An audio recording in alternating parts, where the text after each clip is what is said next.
Hello and welcome back to Deep History Origins. Tonight we are following one man across the longest, strangest homecoming ever put into words. The distance he needed to travel was about 560 miles of open sea. A competent Bronze Age ship could have covered that in 2 or 3 weeks. He took 10 years to cross it, and along the way he was trapped by a one-eyed giant, offered eternal life by a goddess, and turned it down, walked into the underworld while still breathing, and finally came home to find more than 100 men eating his cattle and courting his wife in his own hall. And then, very suddenly, none of them were eating anything ever again. Before we sail, take a moment to like this video and subscribe if long, slow stories like this one are the kind of thing that gets you through the night. It costs nothing and it keeps this channel going. And while you're there, drop your city and your local time in the comments. It's a small thing, but there is something quietly comforting about knowing someone else on the other side of the planet is lying awake, listening to the same voice you are right now. Now get comfortable, let your shoulders drop, and let's begin. Tonight's story is the Odyssey, and its hero is a king named Odysseus, a man the ancient Greeks themselves called the cleverest person who ever lived, and not always as a compliment. Our story does not begin with Odysseus at all. It begins with the hole he left behind. Picture a small, rocky, wind-swept island off the western coast of Greece, somewhere around the year 1200 BC. The island is called Ithaca. It has never been a wealthy place. The soil is thin and stony, better suited to goats than grain, but its harbours are deep, and its position on the sea lanes makes it useful, which in the Bronze Age is its own kind of wealth. On the highest hill of that island stands a palace. Not the marble palace of later imagination, but a long, sturdy house of stone and timber, with storerooms stacked full of oil and wine, a central hall built around a hearth, and a courtyard where hunting dogs sleep in the sun. That house belongs to King Odysseus, and King Odysseus has not set foot in it for 20 years. He sailed away when his son was still a newborn in his wife's arms, taking 12 ships and roughly 600 men east to fight in a war at a city called Troy. That war lasted 10 years and ended, eventually, in a Greek victory. The other kings sailed home to their own kingdoms. Old Nestor returned to sandy Pylos and lived to a comfortable old age telling war stories to anyone who would sit still. Menelaus eventually made it back to Sparta with his wife Helen, the very woman whose disappearance had started the whole catastrophe. Even Agamemnon, commander of the entire Greek army, made it home, though what was waiting for him inside his own front door is a grim story we'll touch on later. But of Odysseus, for 10 full years after the war's end, there was nothing, no ship, no message. No body washed ashore. The sea had simply swallowed him and refused to give an answer either way. And this is where the real trouble starts, because in the world of Bronze Age Greece, a kingdom with no king is not a peaceful vacancy, it is an open wound. There was no written law of succession on Ithaca, no regency council, no orderly mechanism waiting to take over. There was only property, and the ambitious men who wanted it. By the time our story properly opens, 108 of those men have installed themselves inside the palace of Odysseus.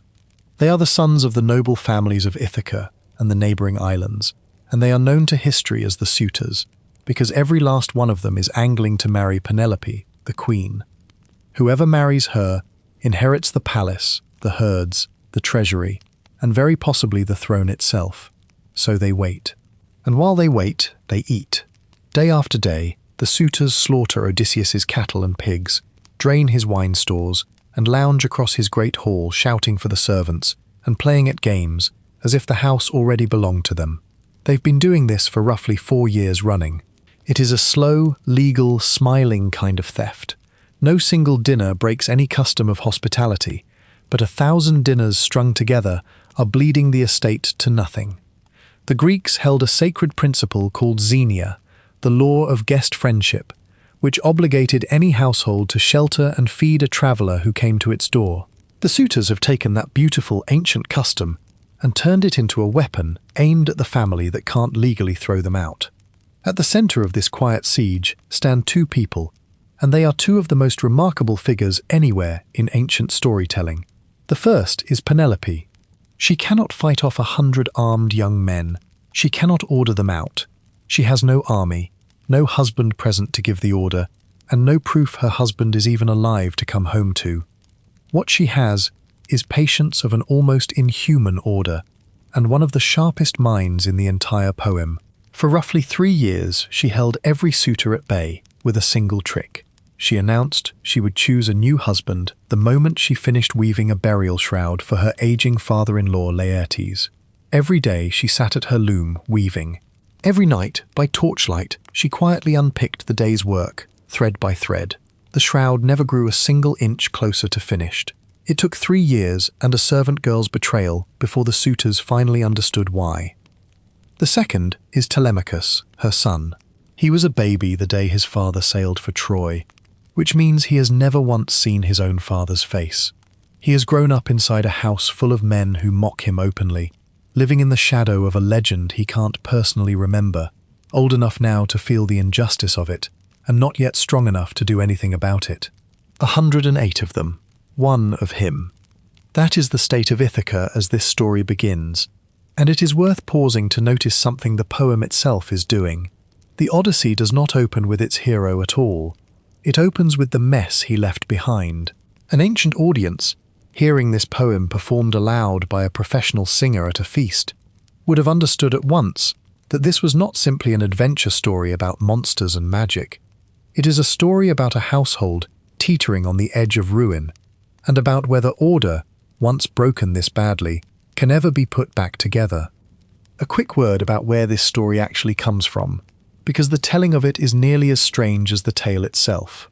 The Odyssey is credited to a poet named Homer, composed somewhere around the 8th century BC, roughly 700 years before Julius Caesar, and about 2700 years before us. But the events it describes belong to an even older world, the Greek Bronze Age, some 400 to 500 years before Homer's own lifetime. That older world had already collapsed by the time the poem was composed, its palaces burned, its writing system forgotten, its kings turned into legend. Homer was singing about a lost civilization, roughly the way a modern storyteller might sing about knights and castles. For centuries, the poem existed nowhere on paper. It lived entirely in the trained memories of professional performers who could recite tens of thousands of lines by heart, reshaping and polishing the material with every telling. The Odyssey runs to around 12,000 lines, and performed aloud it takes something like 20 hours, meaning the original audience experienced it more or less the way you're experiencing it right now, across several long evenings, in the dark, carried by a single voice. Nobody today actually knows who Homer was, whether he was one person or several, or whether the old tradition that he was blind holds any truth at all. 7 different ancient cities each claim to be his birthplace, which mostly tells you that being Homer's hometown was excellent for tourism even 25 centuries ago. What matters tonight is the story itself, and the story now needs its missing man. Far from Ithaca, at the exact moment the suitors are carving up another of his oxen, Odysseus is sitting alone on a beach, at what feels like the edge of the world. The island is called Ogygia, and it belongs to a goddess named Calypso, who found him half-drowned and shipwrecked 7 years earlier, and has kept him ever since. She loves him, in her own fashion. She has offered to make him immortal, if he will simply stay and be her husband forever. He has refused. Every single day he sits on that shore, staring east across empty water toward a home he hasn't seen in 20 years, and weeps. He doesn't know whether his wife has remarried. He doesn't know his own son's face. He doesn't know that his mother has died of grief, or that his old father has withdrawn to a hillside farm and sleeps among the ashes like a servant. All he knows is that everything he wants lies on the far side of a sea that a very powerful god has sealed shut against him, and how he earned that god's hatred, how he lost all 12 ships and every one of his 600 men, and how a war fought over one woman ever pulled him away from a much better one, is a story that starts at the very beginning, and the beginning is Troy. To understand why Odysseus ever left his little rocky island in the first place, we have to go back about 10 years before the war, to a wedding problem in the city of Sparta. The king of Sparta at that time was a man named Tyndareus, and he had a daughter named Helen, said to be the most beautiful woman alive. That sounds like good fortune. In practice, it was closer to a security crisis.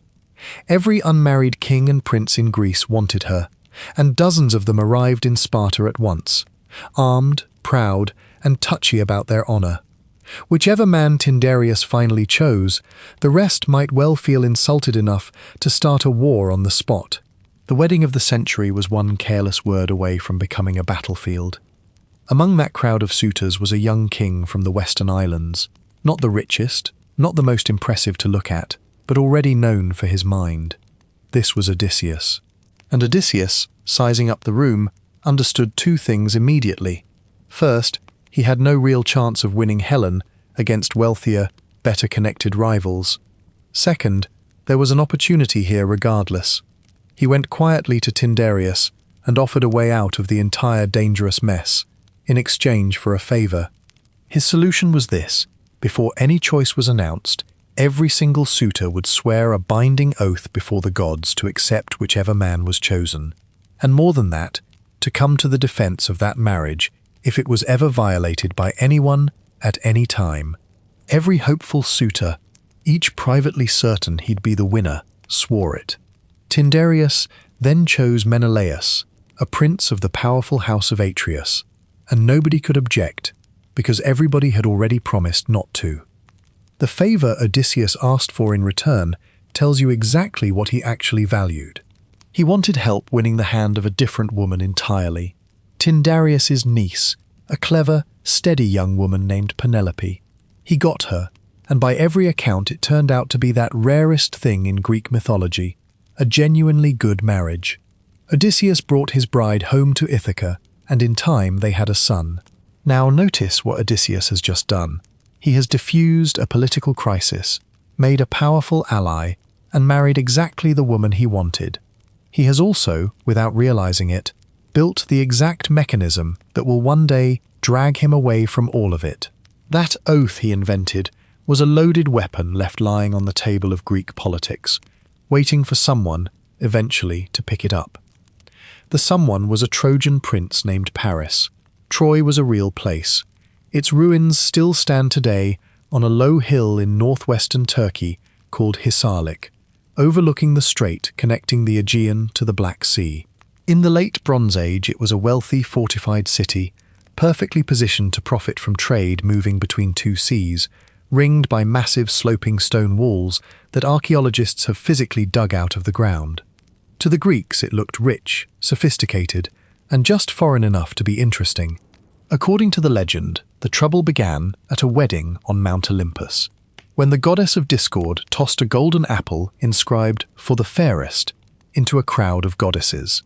3 of them claimed it: Hera, queen of the gods; Athena, goddess of wisdom and war; and Aphrodite, goddess of love. Zeus, showing exactly the political instincts that kept him in power, refused to judge the contest himself and handed the decision to a mortal instead, a handsome young Trojan prince named Paris, currently minding cattle on a mountainside. Each goddess offered him a bribe. Hera offered power over all of Asia. Athena offered wisdom and victory in every battle he'd ever fight. Aphrodite offered him the most beautiful woman in the world. Paris, being young, chose the woman. It is widely considered the worst single decision in all of Greek mythology, made against genuinely stiff competition. She was, of course, already married. That did not stop Aphrodite. When Paris visited Sparta on what was supposed to be a diplomatic trip, Menelaus received him with full royal honors, feasted him generously, and then trustingly sailed off to a funeral in Crete, leaving his guest alone in the palace with his wife.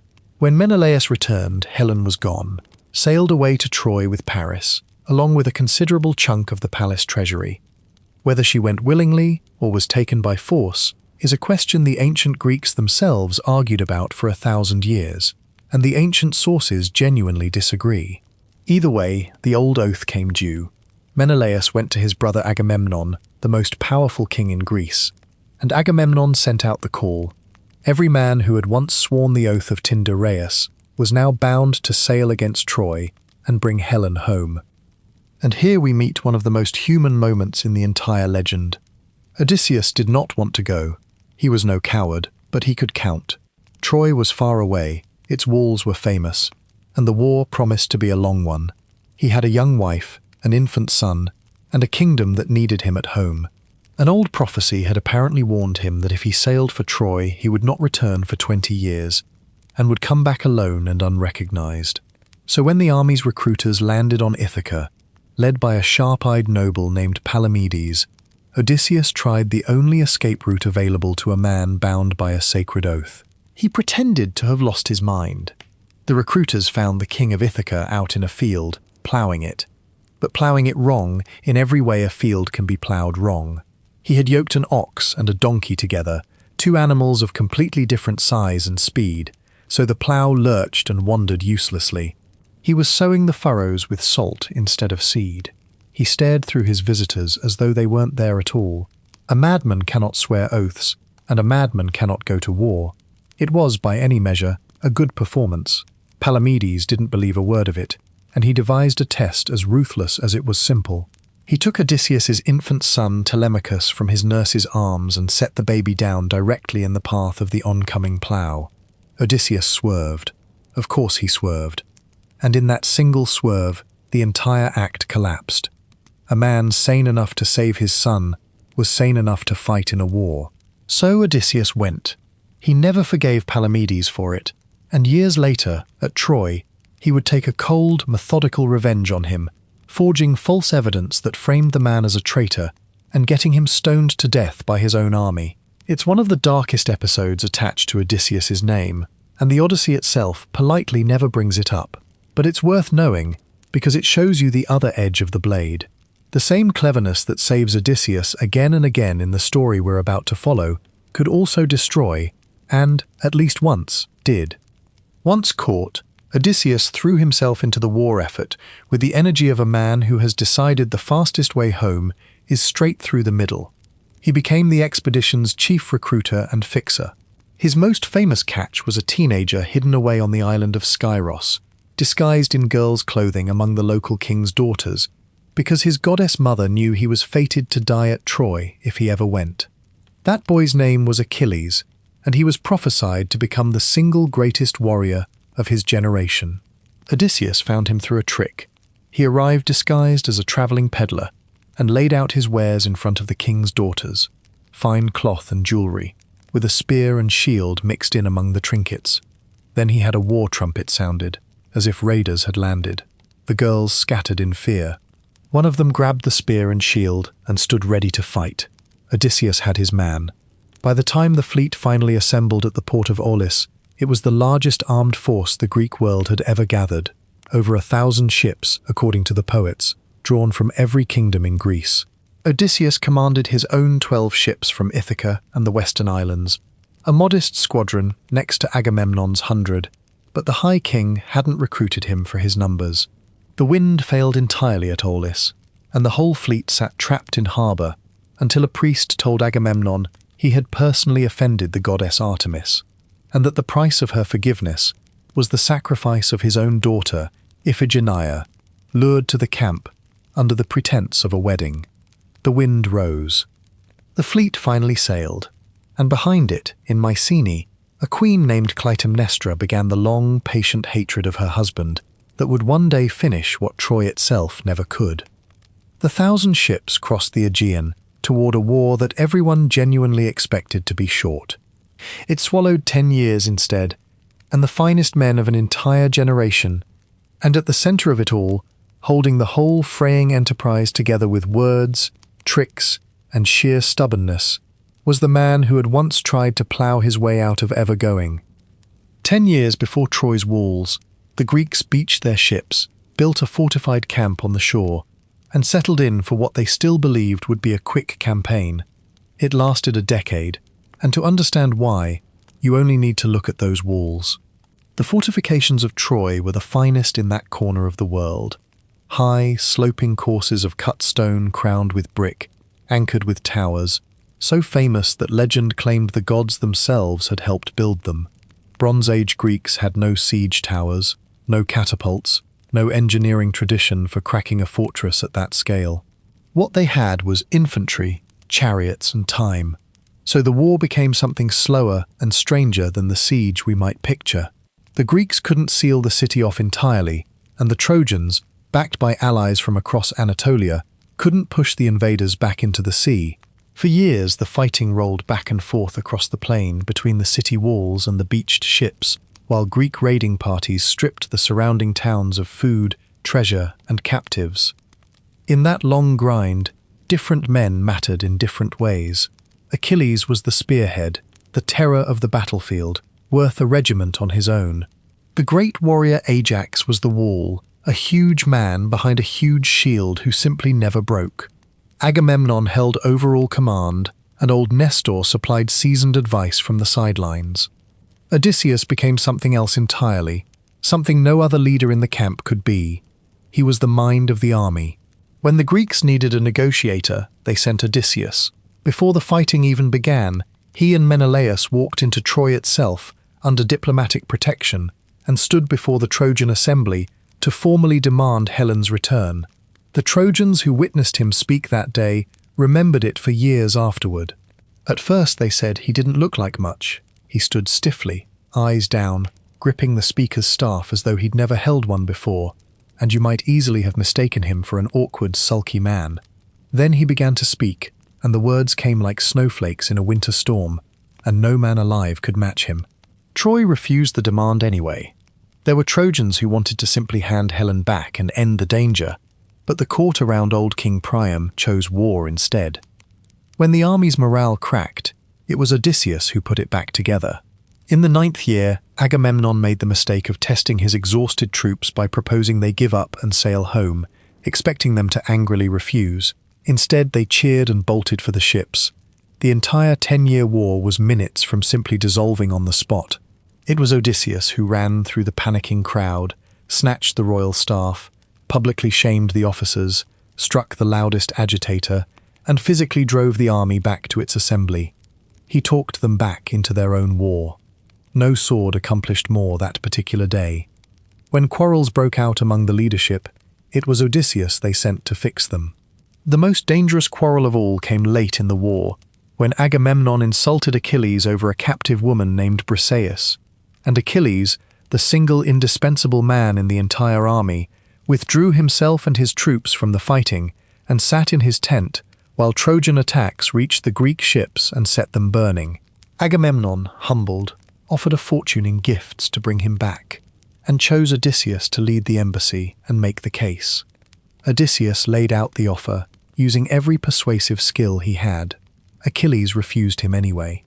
It's one of the very few recorded defeats of Odysseus in the art of talking, and it took the death of Achilles' closest friend, Patroclus, to accomplish what words alone could not. And when the work turned dirty, Odysseus did that too. One black night, he and the warrior Diomedes slipped out of camp to scout the enemy lines. They caught a Trojan spy named Dolon sneaking the other way, promised him his life in exchange for information, emptied him of everything he knew, and then killed him anyway. Then they used what they'd learned to raid the camp of a newly arrived Trojan ally, the Thracian king Rhesus, slaughtering him and 12 of his men in their sleep and driving off his famous horses. On another occasion, Odysseus disguised himself as a beaten, bloodied beggar and infiltrated Troy itself to gather intelligence. Inside the city, Helen recognized him and, weary of the war herself, kept his secret. Later still, he and Diomedes slipped into the city one final time and stole the Palladium, the sacred image of Athena, on which, prophecy claimed, the safety of Troy itself depended. You might notice that none of these exploits are especially glorious in the way Achilles was glorious. Night raids, disguises, interrogations, theft. Homeric warfare had its own code of honor, and Odysseus consistently operated at the very edges of it. The Greeks themselves felt this tension, and later centuries argued about him endlessly, some celebrating the resourceful hero, others condemning the liar and schemer. He is one of the rare legendary figures who is simultaneously the most admired and the most distrusted man in his own story. The war ground on, and it consumed the great names one after another. Hector, the noble defender of Troy, fell to Achilles in single combat beneath the walls, and Achilles, mad with grief for Patroclus, dragged his body behind a chariot through the dust. Old King Priam crossed the battlefield alone at night to kneel before his son's killer and beg for the corpse, and Achilles, at last, relented and gave it back. That truce for a funeral is where the Iliad, the other great Homeric poem, actually ends. But the war itself did not. Achilles died soon after, exactly as prophecy had always promised, shot down by an arrow from Paris, guided, the poets say, by the god Apollo himself, striking the one vulnerable spot on his entire body, the heel that has carried his name into every language since. The greatest warrior of the age burned on a funeral pyre by the shore of a foreign sea. His death set off one last poisonous quarrel. The magnificent armor of Achilles, forged by the smith god Hephaestus himself, had to go to someone, and the two men who wanted it were the two most deserving in the entire army. The great Ajax, strongest of the Greeks left standing, who had personally carried Achilles' body out of battle, and Odysseus, who had held the Trojans off while he did it. The army judged the contest, and the armor went to Odysseus. The mind, in the end, was valued over the muscle. Ajax could not bear the humiliation. That night his sanity gave way entirely. He fell upon the army's own herds of sheep and cattle in the dark, slaughtering them by the hundred, convinced in his madness that he was butchering Odysseus, Agamemnon, and every commander who had ever wronged him. When dawn came and he saw what he had actually done, standing among the carcasses, the shame was more than a man of his kind could survive. He planted his own sword in the earth, point up, and fell on it. The Greeks lost their second greatest warrior, not to Troy, but to their own prize-giving ceremony. To his credit, Odysseus argued afterward that Ajax deserved an honourable burial, against Agamemnon's objections. He had wanted the armour. He had never wanted the ruin that came with it. So the 10th year found the Greek army victorious, in almost every way that didn't actually matter. Their best fighters were dead or spent. Troy's champion Hector was gone, Paris himself was eventually killed, and the city was battered, starving, and stripped of allies. And still the walls stood, still the gates held. No Greek soldier had ever set foot inside them. 10 years of bloodshed had proven exactly one thing beyond argument. Troy could not be taken by force. If it fell at all, it would have to fall to something else entirely. And down on the shore by the ships, the man who had spent a decade as the army's brain began quietly turning over an idea. It involved carpentry, an empty beach, and the single most famous piece of livestock in human history, the wooden horse. When Odysseus finally laid the plan out for the other commanders, it must have sounded almost like a joke. The mightiest army of the age had failed to break Troy in 10 straight years of open warfare. The new plan was to simply stop trying. Instead, the Greeks would pretend to give up and leave behind a present. Here is how it worked. Under the direction of a craftsman named Epeius, and with Athena's own guidance, the Greeks built an enormous hollow horse out of wooden planks, tall as a siege tower, polished and finished like an offering to the gods. Hidden inside its belly was a concealed compartment with room for a picked force of armed men. The exact number varies by the telling, anywhere from a couple dozen to more than 50, but every version agrees on who was inside commanding them. Odysseus sat in his own idea, in total darkness, surrounded by the finest remaining warriors in Greece.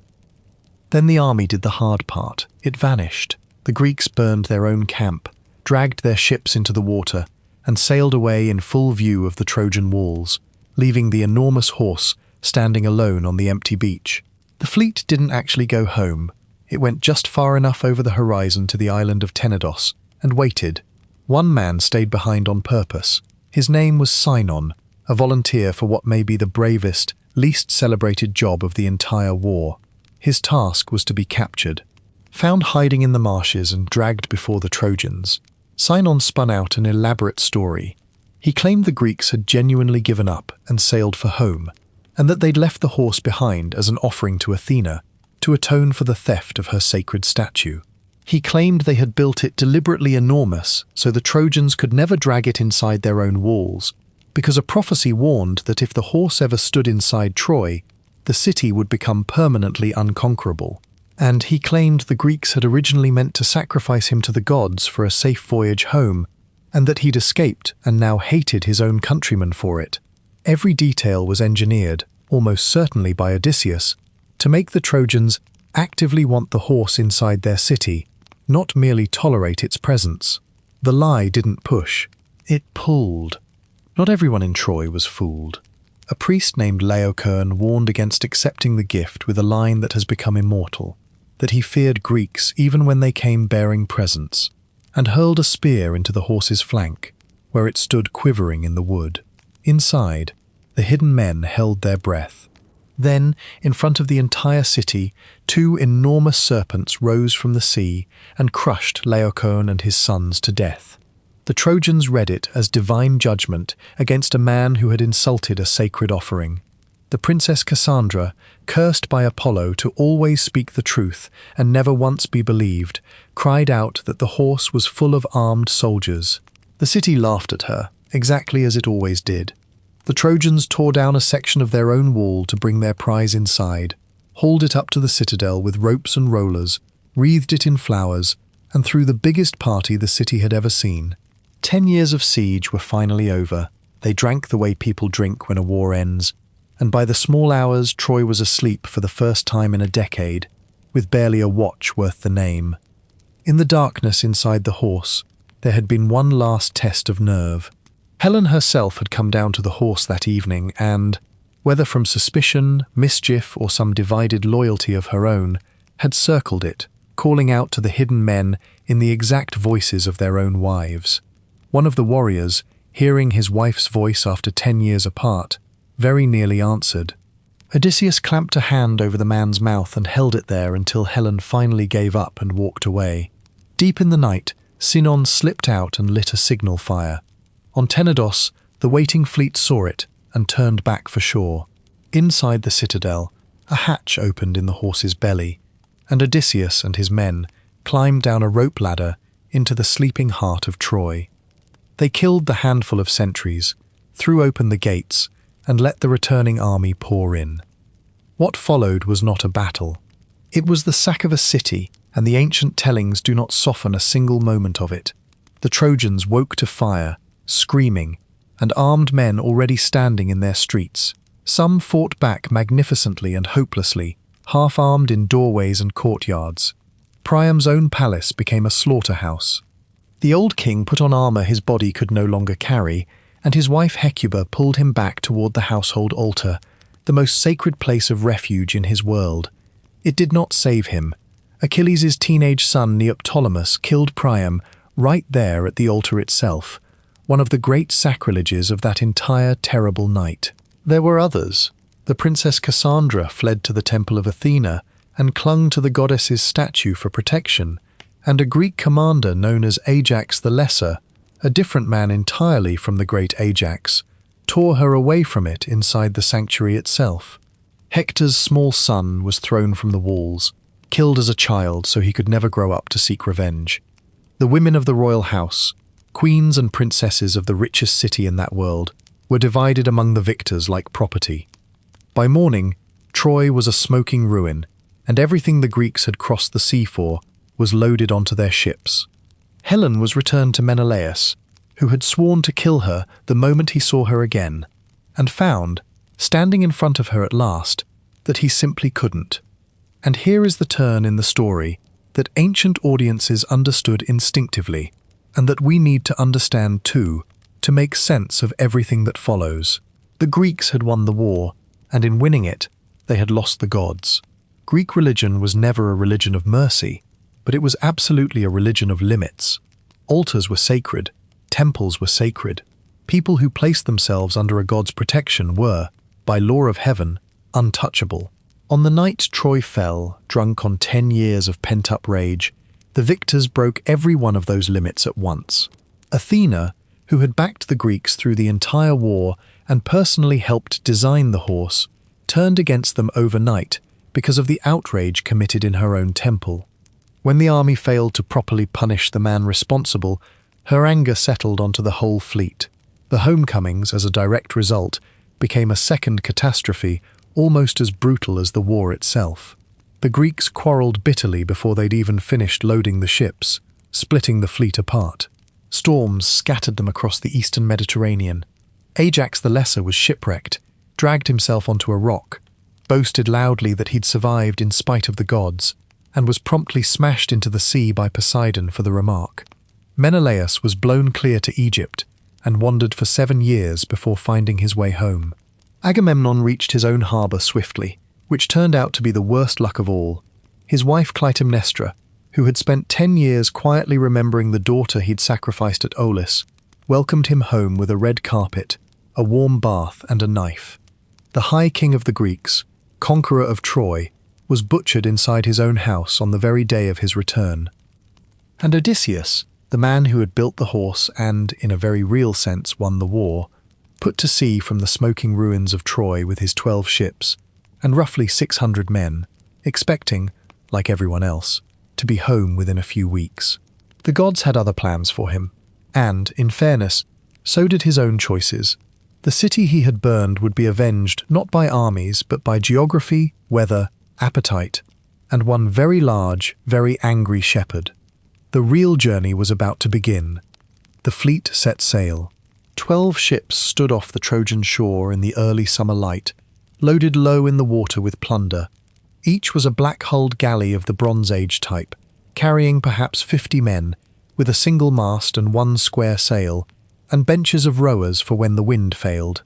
No decks to sleep under, no cabins, no compass, no charts. Sailors of that age navigated by coastlines, landmarks, memorized stars, and accumulated experience, beaching their ships each night wherever they possibly could, because the open sea after dark was no place for sensible men. The route home was simple, and every man aboard knew it by heart. Southwest along the coast of Asia Minor, island hopping across the Aegean, around the southern capes of Greece, then north along the western coast to Ithaca, about 560 miles, a few weeks of straightforward sailing. Some of these men had been teenagers when they left home. They were in their 30s now, and their own sons, like Telemachus, were nearly grown. Every hour of sailing was an hour closer to faces they had spent 10 years trying to remember, and at the very first opportunity, they threw it all away. The coast of Thrace lay near their route, and on it stood the city of Ismarus, home to a people called the Cicones, who had fought as allies of Troy. To a Bronze Age war fleet, an enemy city with its army away was not a place to avoid. It was a target. Raiding was not considered piracy in that world, or rather, piracy was not considered shameful. It was simply what armed men in ships did, an accepted and reliable way for kings to grow rich. And after 10 years of war, it was practically a reflex. Odysseus gave the order, and the fleet fell on Ismarus. The raid succeeded exactly the way these things usually succeeded. The town was sacked, its men killed, its women and treasure divided among the crews. Odysseus, retelling the story later, is completely matter-of-fact about it. This is worth pausing on, because it's our very first clear look at the hero outside the context of the war, and he does not look much like a hero here. He looks like exactly what he is, a Bronze Age warlord doing ordinary Bronze Age warlord things. The Odyssey doesn't apologize for it, it simply shows it, and then it shows the bill. Odysseus, reading the situation correctly, ordered an immediate withdrawal back to the ships. His crews refused. There was wine on the beach, and slaughtered sheep and cattle, and after a decade of army rations, they were going to have their feast whether their captain liked it or not. They ate and drank through the afternoon and deep into the night, while the surviving Cicones slipped away inland to their kinsmen further in the interior, numerous, warlike, and unusually skilled with chariots. At dawn, the counterattack arrived in numbers Homer compares to leaves in springtime. The Greeks, heavy with wine and mutton, had to form up on an open beach against fresh, well-organized troops. They held through the morning. By afternoon, the line broke, and the crews scrambled back to their ships under a hail of spears. When they finally got clear and counted heads, the arithmetic was brutal. 6 men lost from every single ship, 72 dead in total, traded for a pile of loot and one night's party. The fleet rowed away in silence, and Odysseus records that they called out the names of their dead 3 times across the water, before setting course again, so that the ghosts would not be left behind unmourned. It's an ugly little episode, and it's placed at the very front of the voyage on purpose. Before a single monster appears, before any god intervenes, the pattern of the entire journey is set in miniature at Ismarus. Odysseus gives a sound order. The crew disobeys it for the sake of appetite. Men die. Remember that pattern. It repeats at larger and larger scale until there is no crew left at all. The fleet ran southwest with a following wind, nursing its wounds, and made for the southern tip of Greece.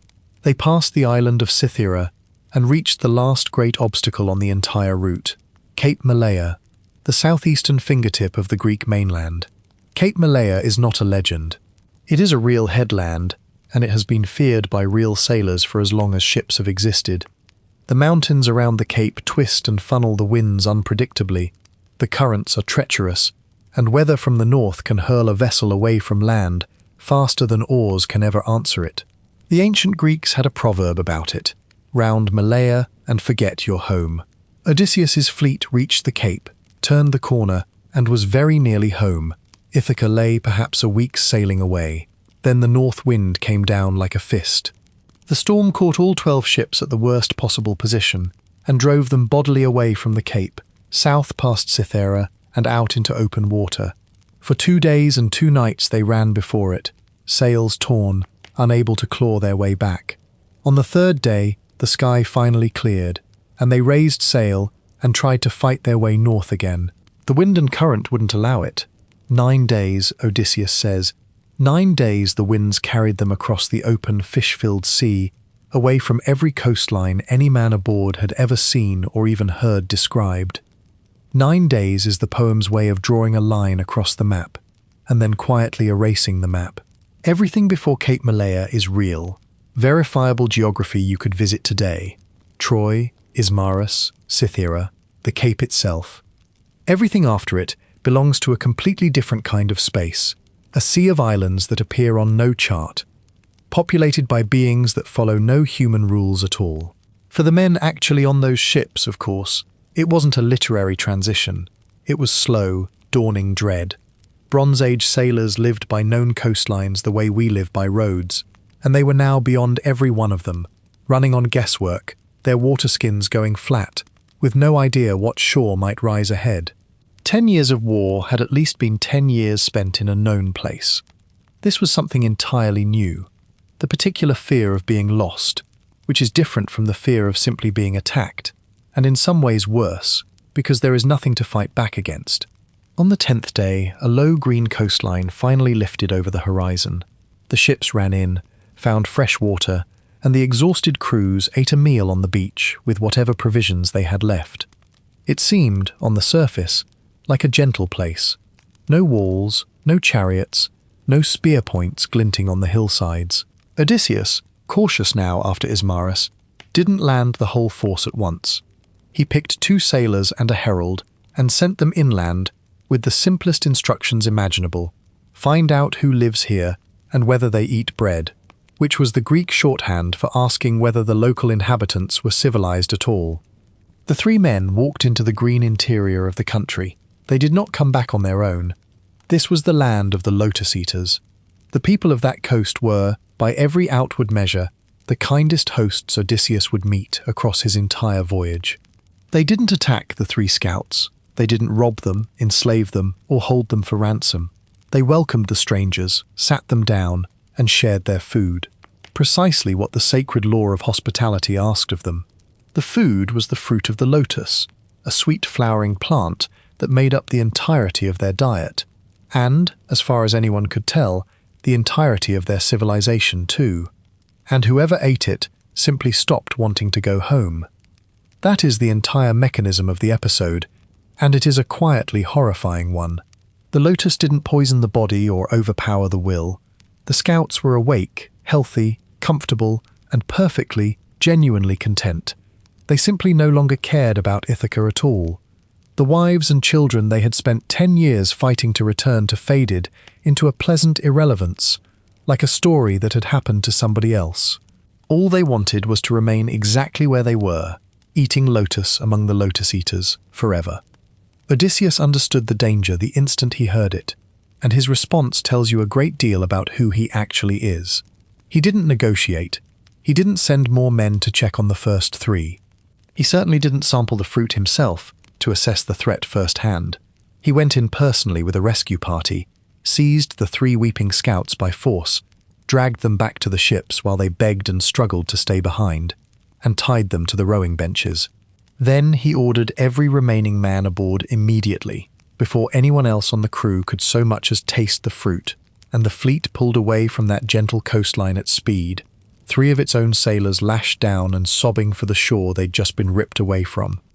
It's a small episode, barely a couple of minutes of story with no battle and no body count, and yet the poem places it first among all the strange encounters of the entire voyage, ahead of giants, witches, and monsters. Thinkers have been unpacking it ever since, because the Lotus-Eaters establish what the whole Odyssey is actually about underneath the surface, and it isn't seafaring, it's memory, and the exhausting effort of continuing to want something difficult when something effortless is sitting right there in front of you. Every other danger on this voyage attacks the body. The Lotus attacks the homecoming itself, the desire for it, the engine that gives the entire journey meaning. A man killed by a monster dies on the way home. A man who eats the lotus is, in the poem's own terms, worse than dead, because the way home no longer exists inside him at all. Nothing has been taken from him except the wanting, and without the wanting he isn't going anywhere. He is simply alive indefinitely, and pleasantly, in a place that was never his. Worth noticing, too, exactly who succumbed and who didn't. The scouts ate. Odysseus didn't. That pattern holds across the whole voyage. The crew reaches for whatever is directly in front of them. Food, wine, plunder, sleep, safety. And Odysseus, whatever his other failings, keeps choosing the harder thing that's further away. Not because he's somehow immune to temptation. Later episodes will show him plenty tempted, by comfort, by glory, even by outright immortality. But he can hold a future clearly enough in his mind to outweigh a present pleasure, and most of his men, brave as they undeniably are, simply cannot. In the arithmetic of this poem, that single capacity, more than strength, more than courage, is what eventually separates the one man who makes it home from the 600 who never do. The fleet stood out to sea and left the Lotus-Eaters exactly as they'd found them, and sailed on toward open water, and in time, another landfall, a rugged coastline of mountains and forest under a smoke-grey sky. This next country did not look gentle, and it was not. Its inhabitants planted nothing, ploughed nothing, built no ships, held no assemblies, and made no laws. Each family answered to itself alone in its own cave in the hills, and the Greeks could see, even from the water, huge pens for flocks carved into those hillsides, and here and there figures moving on the slopes that seemed at that distance surely a trick of the light, because they were far too large to be men. Odysseus looked at that shore, and his curiosity, the trait that had made him great and was about to cost him more than any storm ever had, began to stir. There was a smaller island offshore, wooded, thick with wild goats, safe and empty. The sensible thing to do was water the ships there, eat some goat, and leave. The fleet did anchor and did feast there. And then, in the morning, Odysseus announced he would take his own ship, only his own, across to the mainland, to find out exactly what kind of beings lived in those caves, and whether they feared the gods, and whether they gave gifts to guests. He would get answers to all three questions. They were, without exception, the worst possible answers available. He crossed to the mainland with one ship, and picked 12 of his best men for the shore party, leaving the rest to guard the vessel. He also brought along something that seems, at first glance, an odd item to pack for reconnaissance: a goat skin of extraordinarily strong wine, a gift from a priest of Apollo whose family he'd spared during the raid at Ismarus. It was dark, sweet, and so potent that its original owner had always cut it 20 parts water to 1 part wine. Odysseus brought the whole skin along because, he says, something in his spirit warned him he was about to meet a savage stranger, huge and lawless. Hold on to that detail. The wine is the entire story. They found the cave easily enough. a great cavern set into the cliffs near the shore, fenced with a yard of quarried boulders and tall pines. Its owner was out pasturing his flocks, and inside, the Greeks found the home of a surprisingly orderly monster. Pens of lambs and kids sorted carefully by age, racks of cheeses, pails and bowls of milk and whey, everything clean and well managed. The crew, sensibly, wanted to steal some cheese and a few lambs, run for the ship, and sail away immediately. Odysseus refused. He wanted to meet the owner, he admitted later, and find out whether the man would give proper guest gifts. 10 years of war had apparently taught him everything except when to stop being curious. So they lit a fire, helped themselves to some cheese, and waited for their host to come home. The host arrived at evening, driving his flock ahead of him, and carrying an enormous load of firewood, which he flung down with a crash that sent the Greeks scrambling into the shadows at the back of the cave.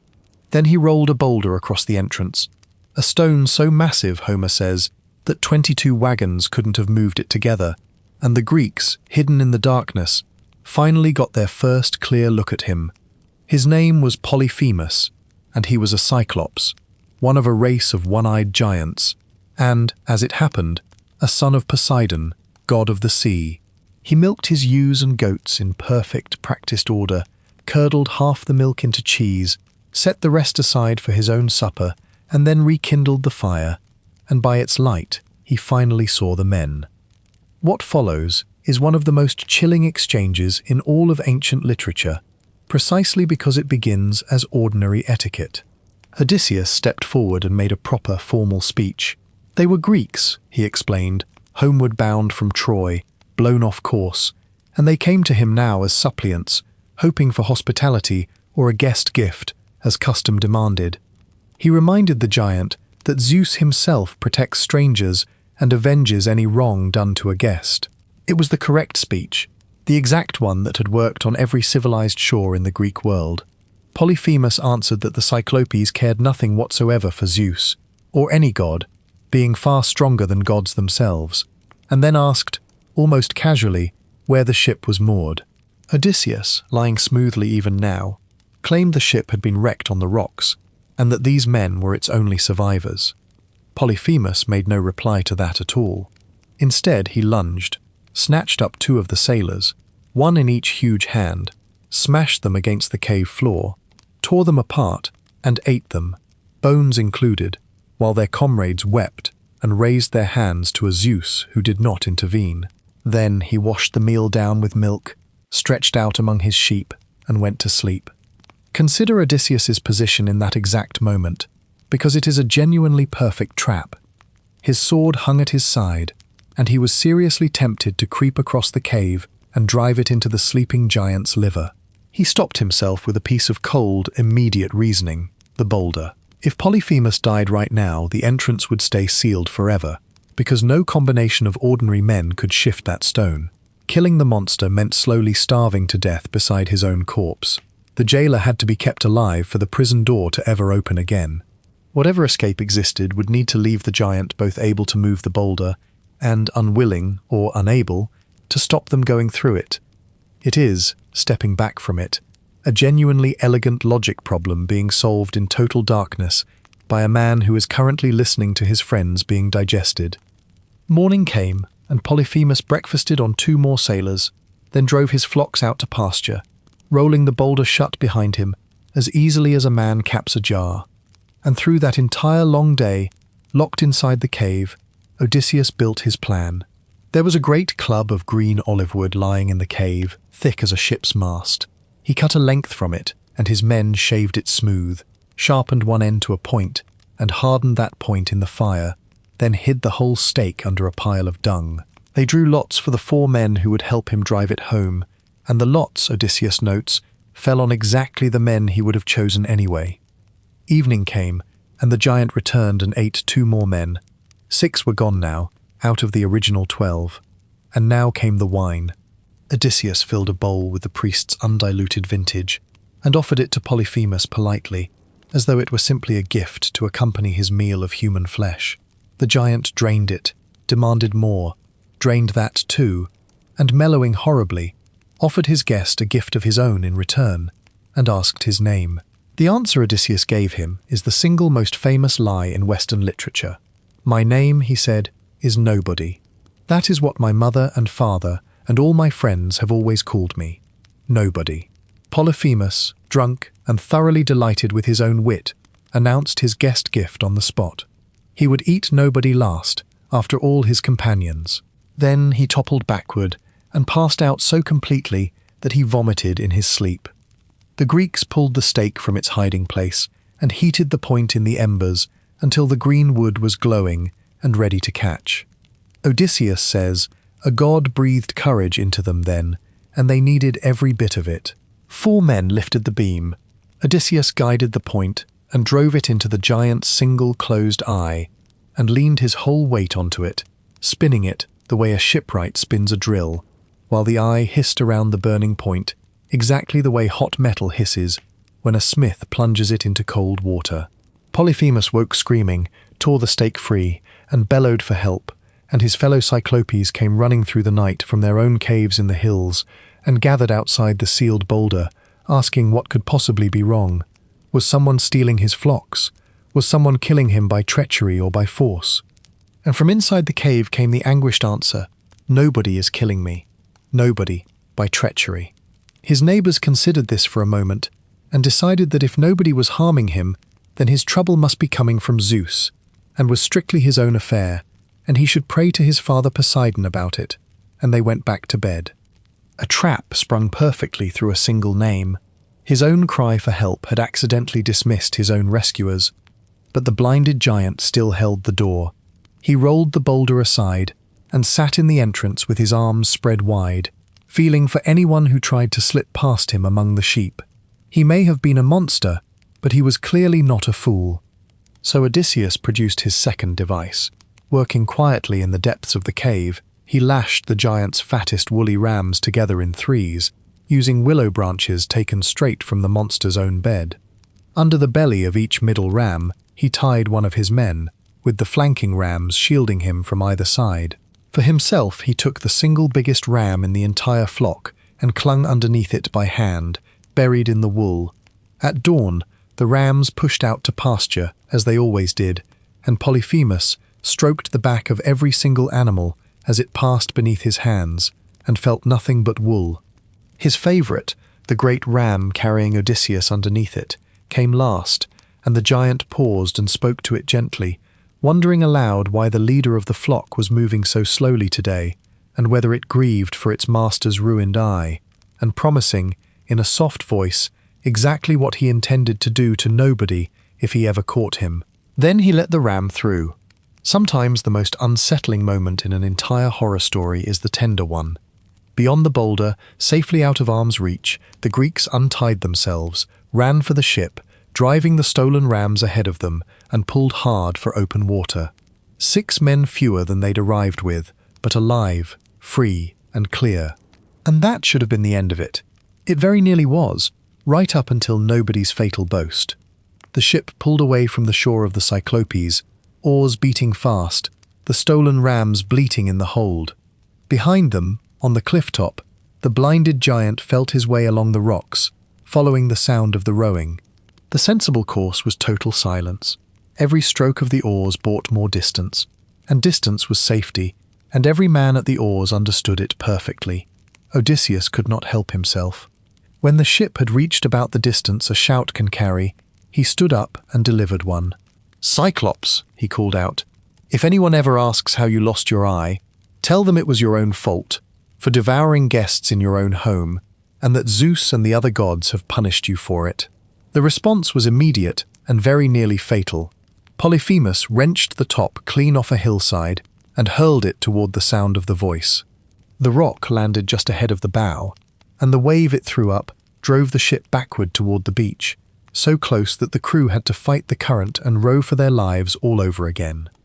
The men begged Odysseus, in so many words, to simply stop talking to the giant. Why provoke a creature that throws mountains? He did not stop.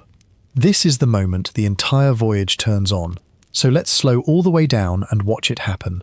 The ship clawed its way back out to twice the previous distance, and Odysseus rose to his feet a second time, and this time his own shipmates physically tried to hold him down and talk him out of it. It made no difference. Something in him needed the monster to know exactly who had beaten him. "Cyclops," he shouted across the water.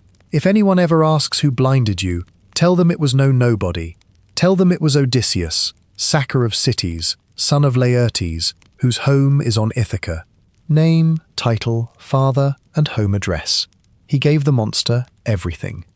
To understand why a genuinely clever man would do something this catastrophically stupid, you have to understand what a name actually meant in his world. The trick with nobody had saved 12 lives, but it carried a hidden price. As long as the giant believed nobody had beaten him, then in the strict accounting of fame that Greek heroes lived and died by, nobody officially had. The deed existed, but the credit did not. Heroes of that age lived for kleos, glory, the fame of having your name permanently attached to your deeds and carried forward through generations of song. An anonymous triumph, in that currency, was entirely worthless.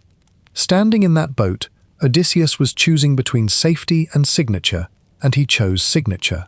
It is the exact same appetite that had walked him into the cave in the first place, and it was about to be priced with terrible accuracy. Because here is the part he didn't know. Polyphemus wasn't merely an oversized shepherd. He was a son of Poseidon, god of the sea, shaker of the earth, the second most powerful being in the entire Greek cosmos. And a curse, in Greek belief, was never a vague expression of ill will. It was a formal legal instrument, a petition addressed directly to a god. To file one effectively, you needed the offender's true name. Odysseus had just shouted his own across open water, complete with his father's name and home port attached, essentially handing his full identification to the plaintiff in a lawsuit that was about to be filed against him personally. Polyphemus raised his hands to the starry sky and prayed, "Hear me, Poseidon, dark-haired encircler of the earth. If I am truly your son, grant that Odysseus, sacker of cities, son of Laertes, whose home is on Ithaca, may never reach that home, but if it is fated that he must, then let him come late and broken, after losing every single one of his companions, aboard a stranger's ship, and let him find trouble waiting in his own house." Read that curse again, because it is, quite literally, the plot of the rest of this story, laid out item by item in advance. Late, broken, every companion lost, a stranger's ship, trouble in the house. Poseidon heard his son, and granted every word of it. Then the giant hurled a second mountain, which missed the stern and simply washed the ship helpfully out to sea, and Polyphemus passes out of the story from here, though never out of its consequences. There is one more detail from the cave worth carrying forward, because Homer plants it quietly and lets it bloom much later. Among the plunder, Odysseus had kept the great ram that carried him to safety. Back on the Goat Island, reunited with the rest of the fleet, he sacrificed it to Zeus, burning the thigh bones and asking for a safe homecoming. Zeus, the poet tells us flatly, ignored the sacrifice entirely. The god of guests had watched 6 of his own suppliants eaten alive in that cave, but he had also watched the whole affair begin with uninvited men helping themselves to a stranger's cheese. And more to the point, Zeus was already planning the destruction of the fleet for entirely separate reasons of his own. The gods of this poem keep very careful accounts, and their bookkeeping rarely matches ours. From this point forward, the voyage of Odysseus has an adversary with a specific, personal grievance, and it changes the nature of absolutely everything that follows. Storms are no longer simply weather, currents are no longer simply chance. The sea itself, the road home, the medium every single mile of the journey must cross, now belongs to the enemy. Poseidon cannot kill Odysseus outright, because fate, which binds even the gods, has already decreed a homecoming. But everything short of outright killing him is permitted, and Poseidon has a very long list of things that fall short of that. The 12 ships gathered, divided the sheep of Polyphemus fairly, feasted and slept on the beach. At dawn they rowed out in formation, grieving their dead, glad to be alive, and entirely unaware that a curse was now travelling with them, written into the very water beneath their keels. Their next landfall, for once, looked like genuine good fortune, a floating island ringed with a wall of bronze, and on it, a cheerful king with a very unusual gift to offer. For 30 days, everything was about to go exactly right, and then a single piece of luggage would undo the entire world. Aeolia was the island's name, and it was unlike anything the Greeks had seen so far. It floated free on the water, unanchored to the earth, ringed by an unbroken wall of bronze rising from sheer cliffs. Its ruler, Aeolus, had been given a unique job in the machinery of the world by Zeus himself, keeper of the winds. Every gale, breeze, and hurricane on earth answered to this one cheerful administrator on his private floating island. Aeolus lived there with his wife and 12 children, 6 sons and 6 daughters, and had solved the problem of finding suitable marriages for them in such a remote location by simply marrying the 6 sons to the 6 daughters. The whole family feasted together every single day in a house overflowing with good things, and Homer reports the arrangement without a flicker of judgment, which perhaps tells us that even the poet decided some questions were better left unasked.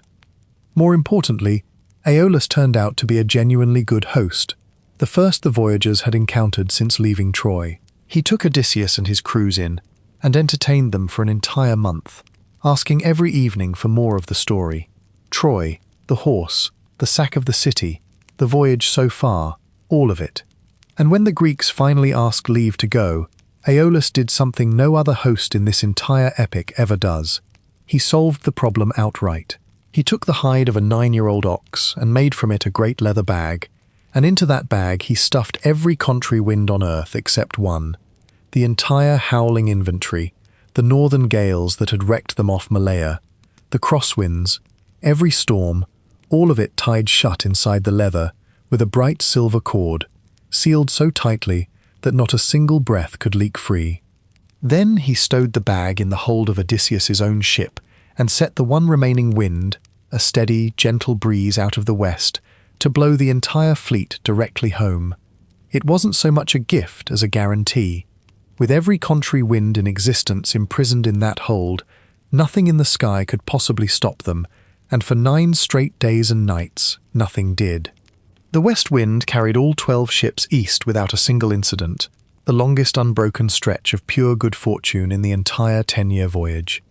Odysseus, who trusted no one by this point, wouldn't let anyone else so much as touch the rope controlling the sail. He steered and managed it personally, day and night, without sleep, for the entire 9 days. Hold that fact in your mind. 9 days awake, hand on the rope, doing everything himself, because it mattered too much to delegate to anyone. On the 10th day, they finally saw Ithaca. Not a distant smudge on the horizon either. They came in close enough to see actual fires burning on their home island. Close enough, the poem implies, to make out human figures tending them. 10 years of war and a full year of wandering. 600 men reduced by cannibal giants and Cicones spears. And there it finally was, the real coastline of home, the very harbours they had grown up sailing out of, an hour or 2 of easy sailing away. Some of those fires may well have been burning in their own households.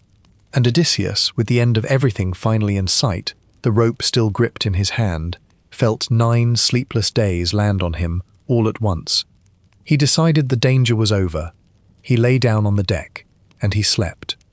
What happened next happened quietly, in murmurs among the crew. There's the captain, finally asleep, and there in the hold sits the bag, the mysterious bag he has guarded like treasure the entire voyage, the bag he won't let anyone touch, or even ask about. The men began to talk, and Homer lets us hear exactly what they said. "Look at him," they murmured. "Everywhere he goes, he's honoured and loaded down with gifts. He's carrying home piles of plunder from Troy. And what are we bringing home, after all the same miles and all the same fighting? Empty hands. And now Aeolus has given him this, a bag surely full of silver and gold. Let's just look quickly," they said to each other, "and see how much treasure is actually in there." Try, for a moment, to be fair to them. They had rowed and bled through everything their captain had, and they genuinely had nothing at all to show for it. He had told them absolutely nothing about the bag's contents, and secrecy from a man famous across the whole army for cunning invites exactly one interpretation. They weren't mutineers, they were tired, poor, understandably jealous men within sight of their own chimney smoke, taking one quick, unauthorized look at the luggage. 99 times out of 100, that story ends in mild embarrassment, not catastrophe. They untied the silver cord. Every wind on earth came roaring out of the bag at once. The hurricane that erupted from the hold seized all 12 ships and hurled them away from Ithaca as the crews howled in despair, and Odysseus woke straight into the sound of it, into the sight of his own home island being torn away over the horizon by a storm he had personally carried aboard. He tells us plainly, in his own words, what passed through him in that moment. He seriously considered stepping over the side and letting the sea simply take him. He weighed it, drowning against enduring, and chose, in his own flat phrasing, to endure, pulling his cloak over his head and lying still while the storm blew his entire life apart. It's perhaps the darkest sentence he speaks in the whole epic, and it's spoken about a disaster caused not by any monster or god, but by his own crew's very human pettiness, and his own decision, at last, to sleep. The storm blew the fleet with terrible precision all the way back to Aeolia, back to the bronze wall and the floating island, back to the very door they'd left 10 days earlier. Odysseus went up to the house of Aeolus with one companion and a herald, and found the whole family at dinner, and sat down on the threshold like a beggar. The astonishment in the hall was total. How could he possibly be here? What curse could have done this to him? And Odysseus told the truth, which for him is always worth noting. "My accursed crew," he said, "and sleep ruined me. Set it right, my friends. You have the power to do it." The silence that followed was the end of the voyage's luck. Aeolus rose and ordered him out of the house, and the words he used mattered far more than the eviction itself. "Leave this island at once," he said. "Most cursed of living men, it is against every law of heaven for me to help or host a man so plainly hated by the blessed gods. You standing here is proof of their hatred. Go." There it was, spoken aloud for the first time, hated by the gods. Aeolus, a professional in the weather business, had examined the evidence: a fair wind home, a 9-day guarantee, and a hurricane out of a sealed bag within literal sight of the destination, and reached the only available diagnosis. This wasn't misfortune. This was policy. Somewhere in heaven, someone with real jurisdiction had it in for this particular man, and no sensible host anywhere in the world should touch him. The curse from the clifftop was beginning to show its teeth, not as drama, but as paperwork. Doors would simply start closing now, everywhere, politely and permanently. The Greeks trudged back to their ships and put out to sea with no wind at all to help them, because the wind's own master had washed his hands of the matter. For 6 days and nights they rowed in silence, the crews eating their hearts out, in Homer's phrase, over what they had done to themselves. No one blamed anyone out loud.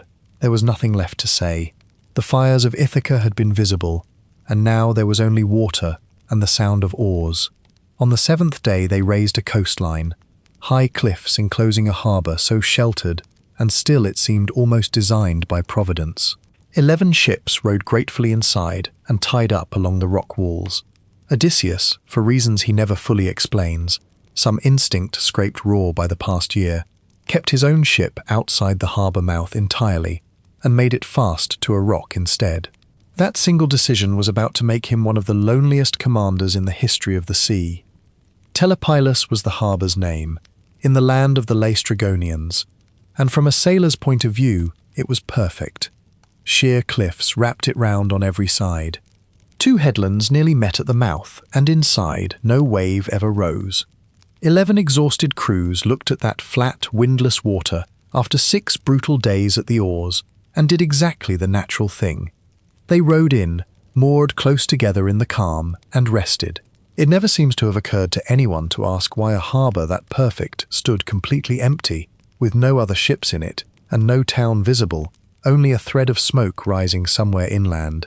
Odysseus asked. He didn't row in. He tied his own ship to a rock outside the entrance, climbed a nearby crag to look over the country, saw nothing but that thread of smoke, and did what he had done on every strange coast since the Lotus-Eaters. He sent 3 men, 2 sailors and a herald, to find out who lived there, and whether they ate bread. The scouts followed a wagon road inland and met, at a spring outside the town, a girl drawing water. A strapping girl, the poem says, daughter of the local king, Antiphates. They asked her politely who ruled this land. She pointed toward her family's house, and the scouts walked to it and found inside a woman the size of a mountain peak, who called at once for her husband.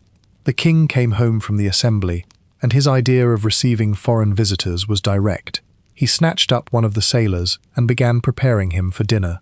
The other two scouts ran for their lives down the wagon road, and behind them the king raised the alarm through the entire town, and the Laestrygonians poured out of their houses by the thousand, not human-sized at all, but giants.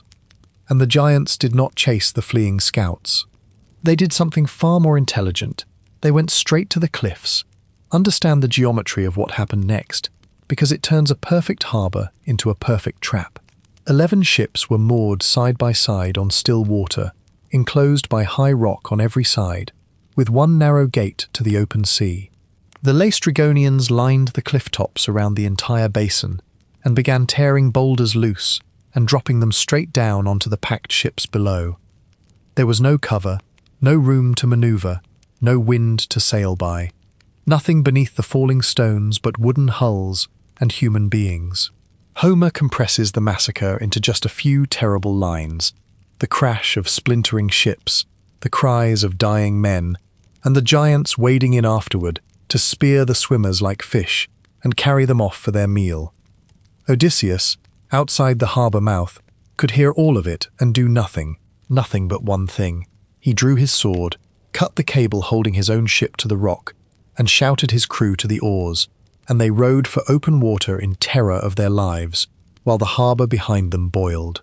His ship, the single one anchored outside, was the only one that escaped. The arithmetic of that single afternoon is worth sitting with, because Homer doesn't dwell on it, and the speed of the telling can hide the scale. 12 ships had left Troy, 11 of them, and every man aboard each one, were destroyed in that harbour within a single hour. Perhaps 500 men, comrades of 10 years of war and a year of wandering, gone between one meal and the next. The fleet of Ithaca now consisted of exactly one galley, and something like 45 surviving souls. And notice, because the poem quietly insists on it, what actually saved that one ship? Not strength, not divine favour. Certainly not luck, a decision. Odysseus had looked at a perfect harbour and declined it, on no hard evidence at all, purely because a year of catastrophe had taught him that anything offered to tired men that looks this perfect is usually bait. Paranoia is an ugly word for it. The Odyssey would simply call it having learned. The captain who once slept within sight of Ithaca doesn't sleep here, and the difference between those two men is 11 ships. The lone ship fled on across open water, and Homer gives its survivors the strangest, saddest sentence of respite in the whole poem. Glad to have escaped death, he says, but grieving for their dear companions. Glad and grieving in the same breath, which may be the single most honest description of survival ever written. In time they raised a low, wooded island and beached their ship on its shore. For 2 full days and nights, the survivors simply lay beside their vessel and ate their hearts out with exhaustion and sorrow, doing nothing at all, which, after the year they'd endured, may have been the single wisest order Odysseus never had to give. On the 3rd day he took up spear and sword and climbed to a lookout, and saw smoke rising from a house deep in the forest. He debated going straight to it, and decided instead to feed his men first, and for once Providence cooperated. A huge stag crossed his path on the way back down to the ship, and he killed it and carried it home across his own shoulders, and the crew feasted on the beach and slept. At dawn he called them together, and told them the honest truth of their position, which was that he did not actually know their position. "Friends," he said, "we do not know east from west here, or where the sun rises or sets. We are off every chart that exists. There was smoke inland, and someone made it, and the only way forward was to find out who." The men, hearing this, broke down and wailed openly, and Homer tells us exactly why. They remembered the last 3 times someone had gone to investigate a curl of smoke: the Lotus-Eaters, the Cyclops, the Laestrygonians. In their experience by now, smoke on the horizon meant that some of them were about to be eaten. It wasn't cowardice, it was pattern recognition, hard-earned. Odysseus, unmoved, did what commanders do with unbearable decisions. He randomized it.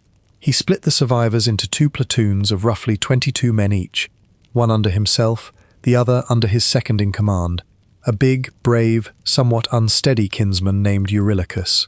They shook lots in a bronze helmet, and the lot that jumped out belonged to Eurylochus. So Eurylochus and his 22 men marched inland, weeping as they went, and their comrades wept watching them disappear into the trees. Deep in a clearing, they found a house of polished stone, and around it, wonder of wonders, prowled mountain wolves and lions, which did not attack, but instead rose up on their hind legs and fawned on the visitors like dogs greeting a master home from dinner, wagging and cringing in a way that was somehow worse than an outright charge would have been. From inside the house came the sound of a woman singing, a lovely voice weaving at a great loom. The men called out. The doors opened onto a gracious lady, who invited them in to food and rest, and the whole platoon trooped happily inside, all but one. Eurylochus, smelling a trap at last, exactly one house too late in his life to be genuinely useful, stayed outside and watched through the door. What he saw sent him running back through the forest to the ship, so shattered he could barely form words. The lady of the house was named Circe, and the men who had walked inside were, strictly speaking, no longer men. The island was called Aea, and its mistress was no ordinary woman. Circe was a goddess, a minor one by Olympian standards, but a genuine one nonetheless. Daughter of Helios the sun itself, and aunt of the infamous sorceress Medea. She lived alone in her stone house in the forest with her loom, her singing, her tame predators, and her particular hobby, which Eurylochus had just watched in action through the doorway. She had welcomed the 22 sailors inside, seated them, and served them a dish of cheese, barley, honey, and wine, and into it she had stirred a drug that made them forget their native land entirely. And when they had eaten, she struck them each with her wand, and they became pigs. Bristles, snouts, forelegs, animal voices, everything except the one thing that mattered most. Their minds stayed completely human. She penned them in her sty, weeping pig tears with full human understanding, and threw them acorns, and went back calmly to her weaving. The wolves and lions in the yard, it was now horribly clear, had also once been travellers.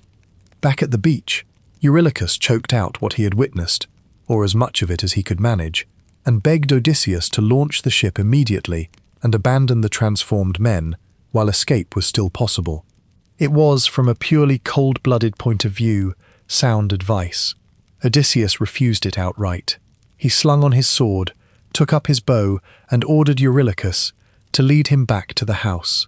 When the man clung weeping to his knees and refused to go, Odysseus let him stay behind and went alone.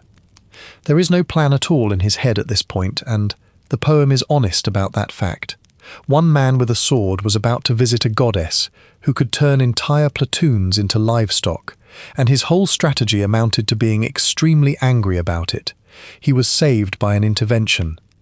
On the forest path, a young man appeared, and it was the god Hermes in disguise, sent, we later learn, at Athena's quiet request.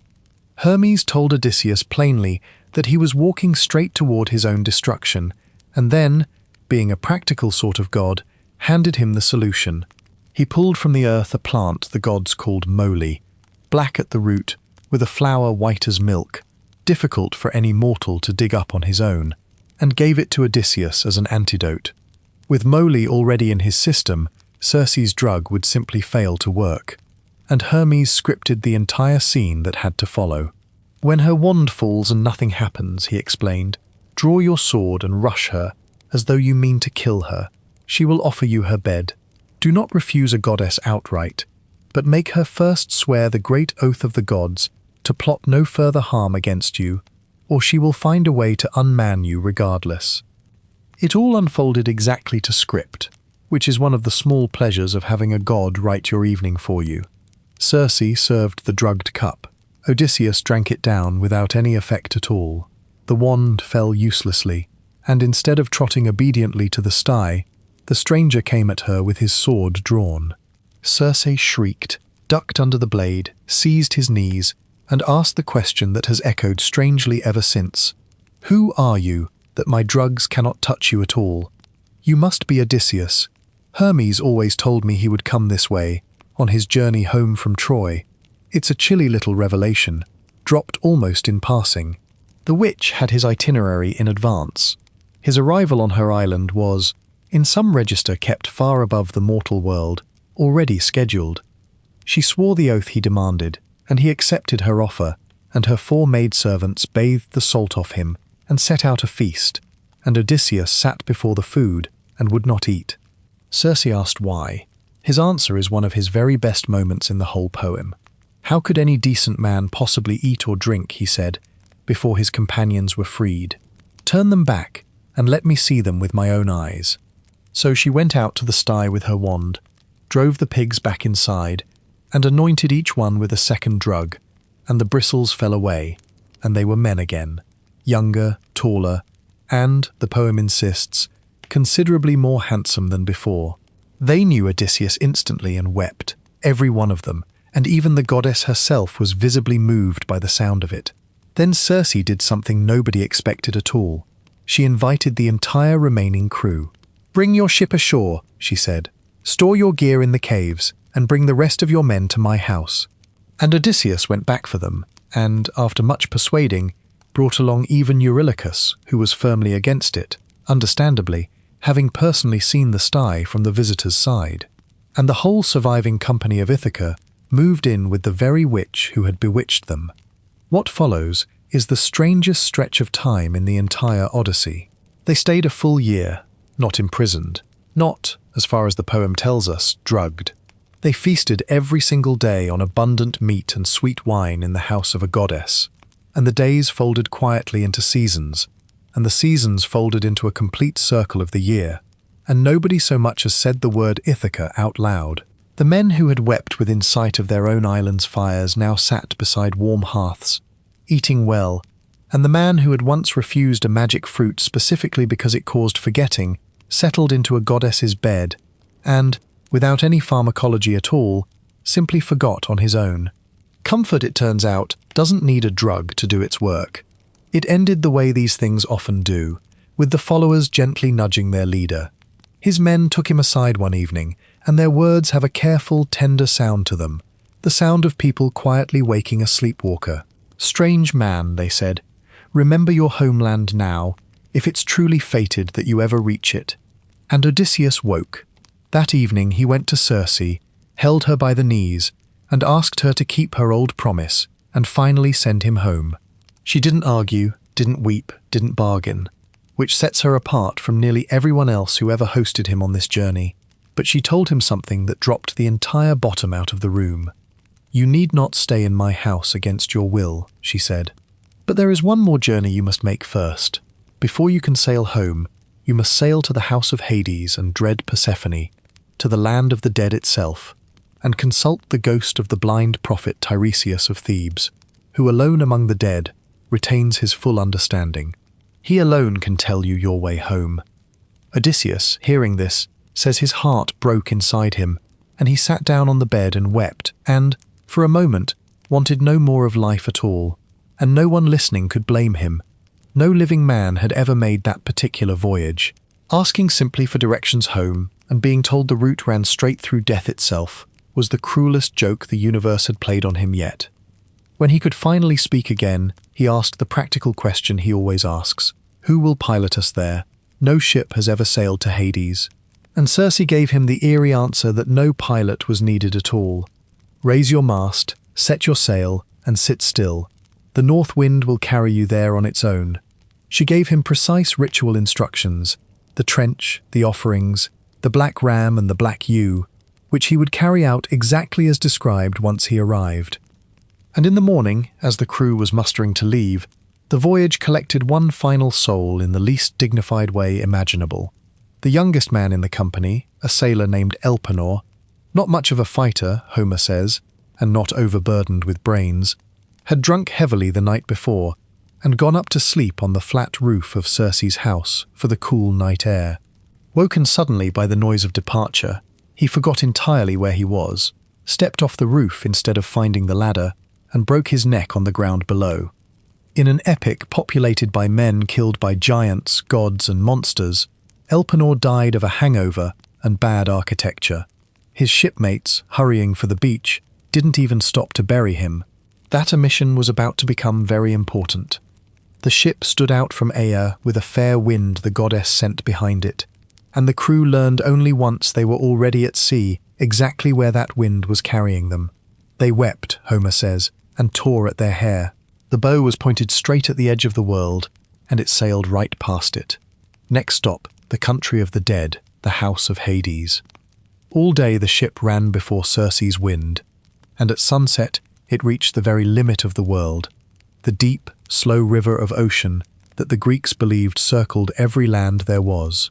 Beyond it lay the country of a people wrapped forever in mist and cloud, upon whom the sun never once looked down, and past their fog-bound coast, the entrance to the world below. It is a landscape of pure dread, and Homer paints it entirely in grey on grey. No monster guards this particular border. The border is simply the end of light itself. They beached the ship and carried the offerings Circe had provided to the exact spot she'd described, where two roaring rivers of the underworld meet beside a single rock. There, Odysseus dug a trench with his own sword, a cubit long and a cubit wide, and poured around it the triple libation owed to all the dead. First honey mixed with milk, then sweet wine, then plain water, and sprinkled white barley over the whole thing, and made his prayers and promises to the strengthless dead. Then he cut the throats of the black ram and the black ewe over the trench, and the dark blood ran down into it, and the dead came. Up out of the gloom they rose in crowds, drawn to the blood, and the poem's catalogue of them still chills: brides who died young, boys, old men worn down by long grief, girls with fresh sorrow still in their hearts, and whole ranks of soldiers killed in battle, still wearing their blood-stained armour, drifting around the trench from every side with a sound Homer compares to a vast inhuman crying, and pale fear took hold of Odysseus. His job now, and it is a horrible one, was doorman. Circe had warned him that any ghost who drank the blood would briefly regain memory and speech, and that he had to hold his drawn sword over the trench and allow none of them to drink before Tiresias, the one soul he had actually come for. So he crouched there in the dark at the very edge of the world, holding a bare sword over a puddle of blood, rationing brief moments of remembered life out to the crowding dead. The first ghost to approach was not the one he expected. It was Elpenor, the young sailor who had walked off Circe's roof the morning before, arrived in Hades ahead of the living, because a ghost travels considerably faster than any galley. He didn't need the blood to speak, being freshly dead, and he begged for the only thing the dead can ask for.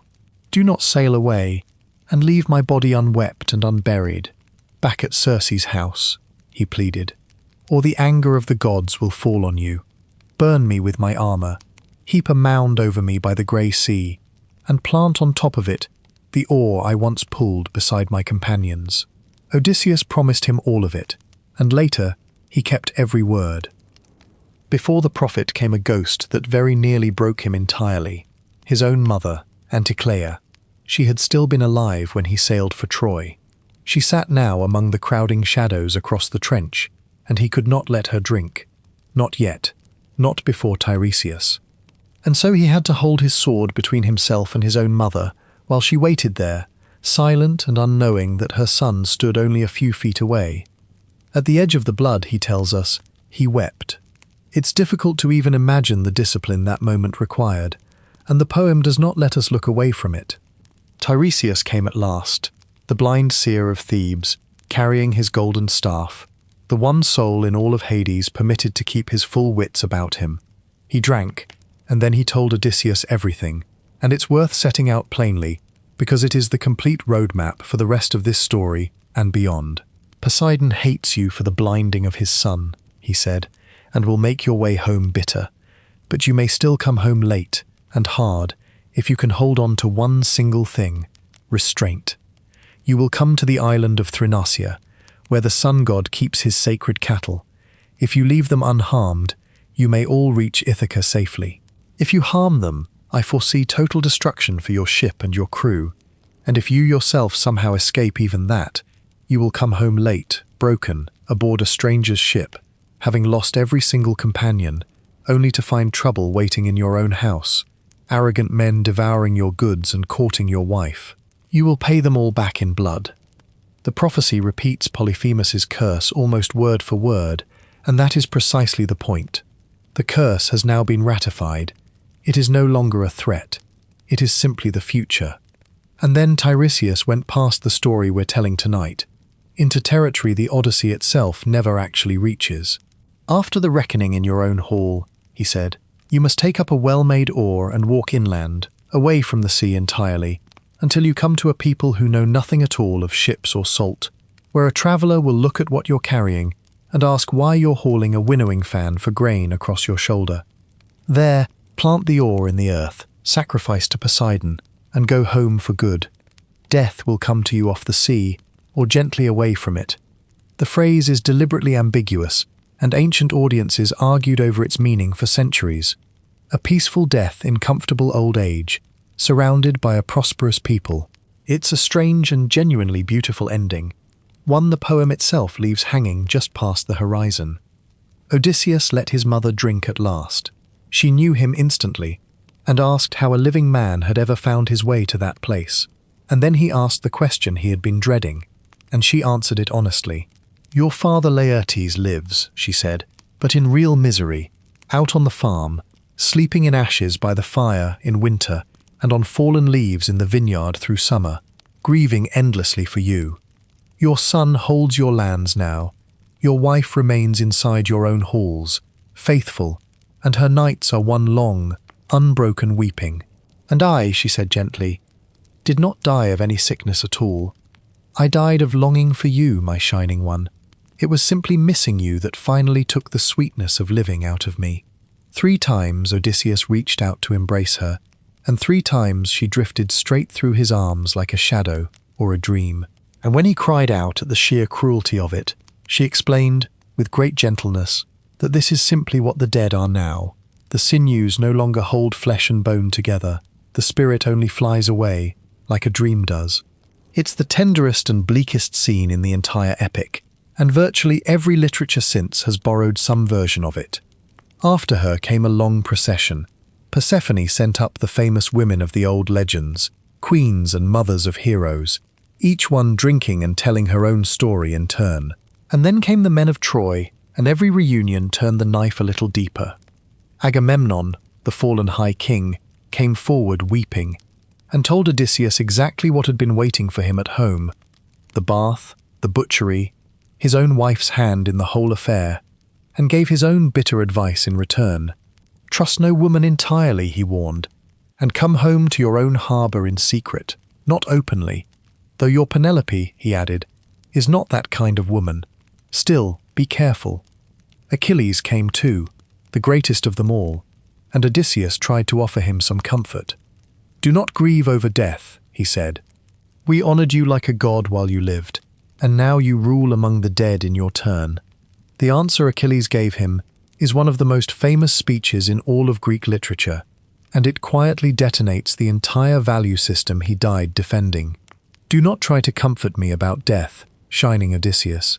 I would rather be the hired hand of some poor tenant farmer, alive above the earth, than reign as king over all these perished dead. The man who chose a short, glorious life over a long, obscure one had now seen the other side of that particular bargain, and he wanted his money back. He brightened only once, when Odysseus told him his son had fought bravely at Troy, and the ghost strode off across the fields of asphodel, rejoicing in his boy. One ghost would not come at all. The great Ajax stood apart, silent, still furious over the armour of Achilles that had been awarded to Odysseus and had driven him to his own death. Odysseus called out to him with real remorse, wishing aloud he had never won that prize, begging him to speak. Ajax turned without a single word and walked back into the dark. In a poem built almost entirely out of speeches, it's the single most devastating exit anyone makes. An anger death itself could not soften. Deeper in, Odysseus glimpsed the famous machinery of the afterlife at work. Minos judging the dead with his golden scepter, Tantalus standing in his pool, water rising to his chin, and fruit hanging just above his head, both flinching eternally away from his own thirst and hunger. Sisyphus heaving his boulder up the hill, only to watch it roll shamelessly back down again. Then the nations of the dead began gathering toward the blood in numbers past counting, with a crying sound past bearing, and even Odysseus's nerve finally reached its limit. Pale terror took hold of him.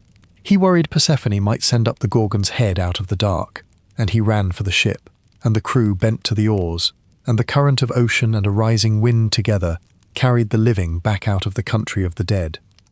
He had gone down for directions. He came back up with something else entirely, and every listener of this poem receives it right along with him.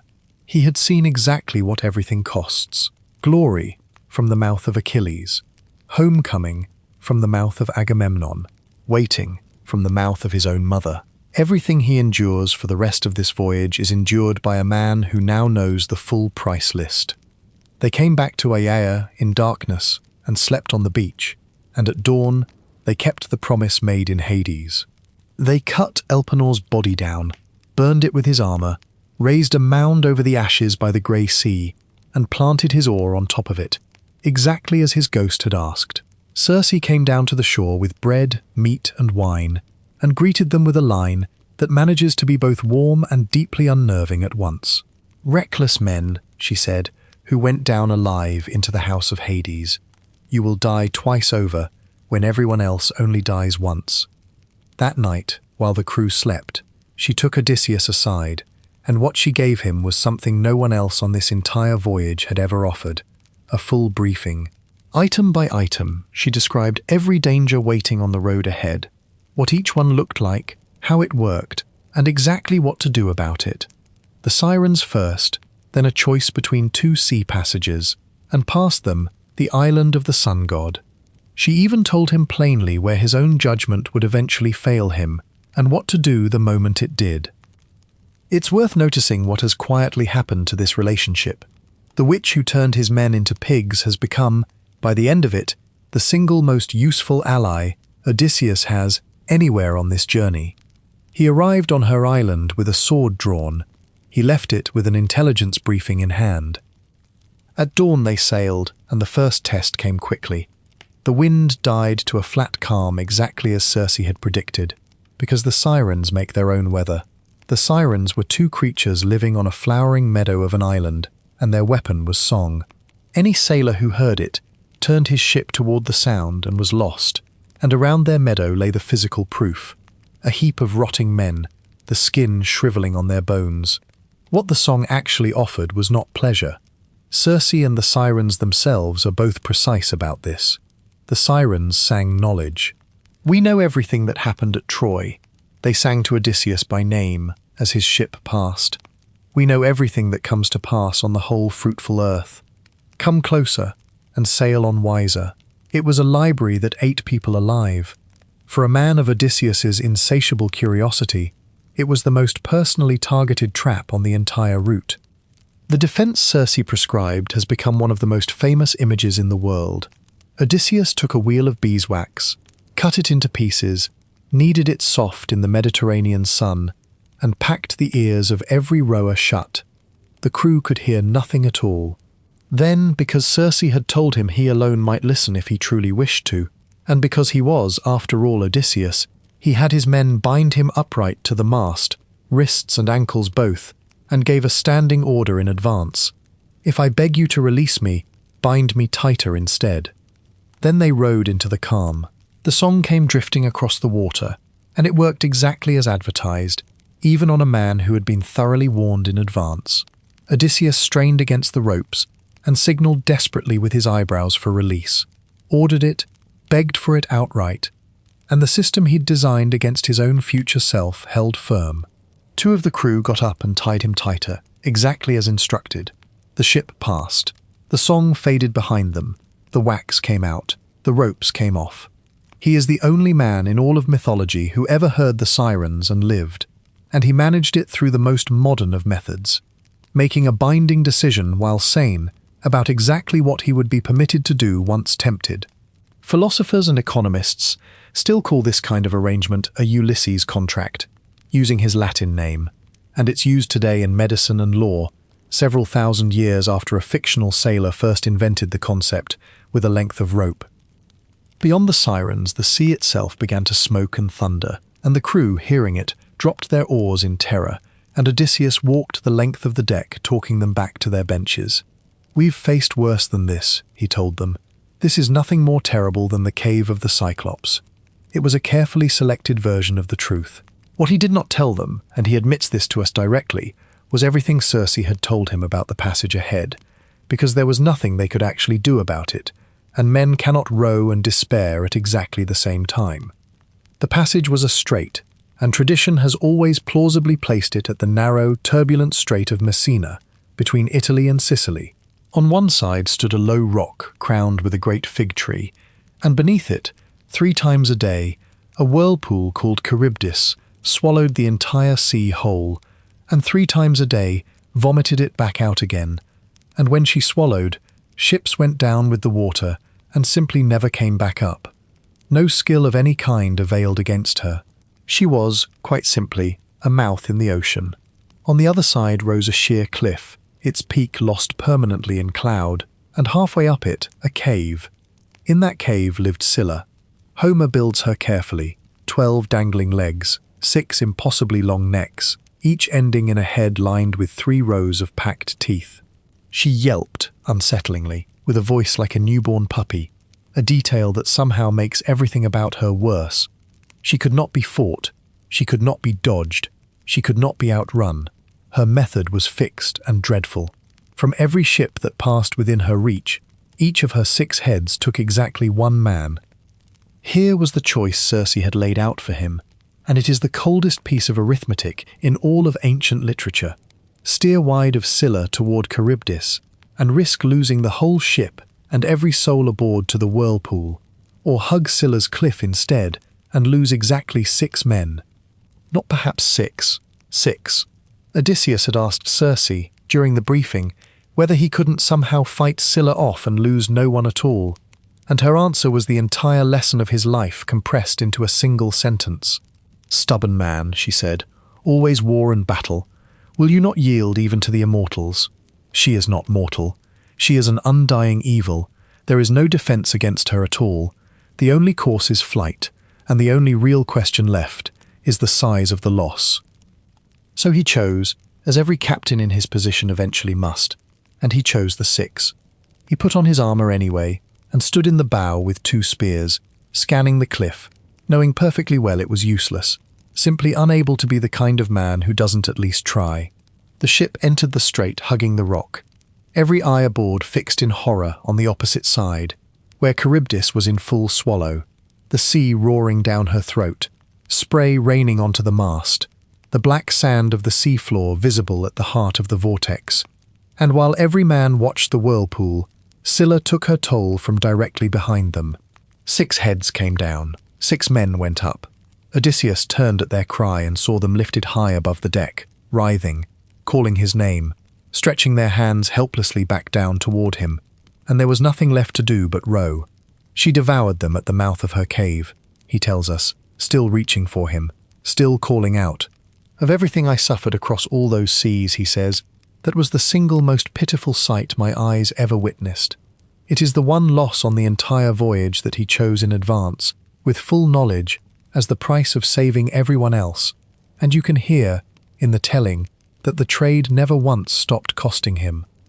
The ship shot out of the strait into open water, 39 men where 45 had been an hour before, and ahead, low and green on the horizon, an island appeared, and from far off across the water they could hear the lowing of cattle, beautiful, broad-browed cattle, in vast herds, with a sound of home and ordinary pasture life about it entirely.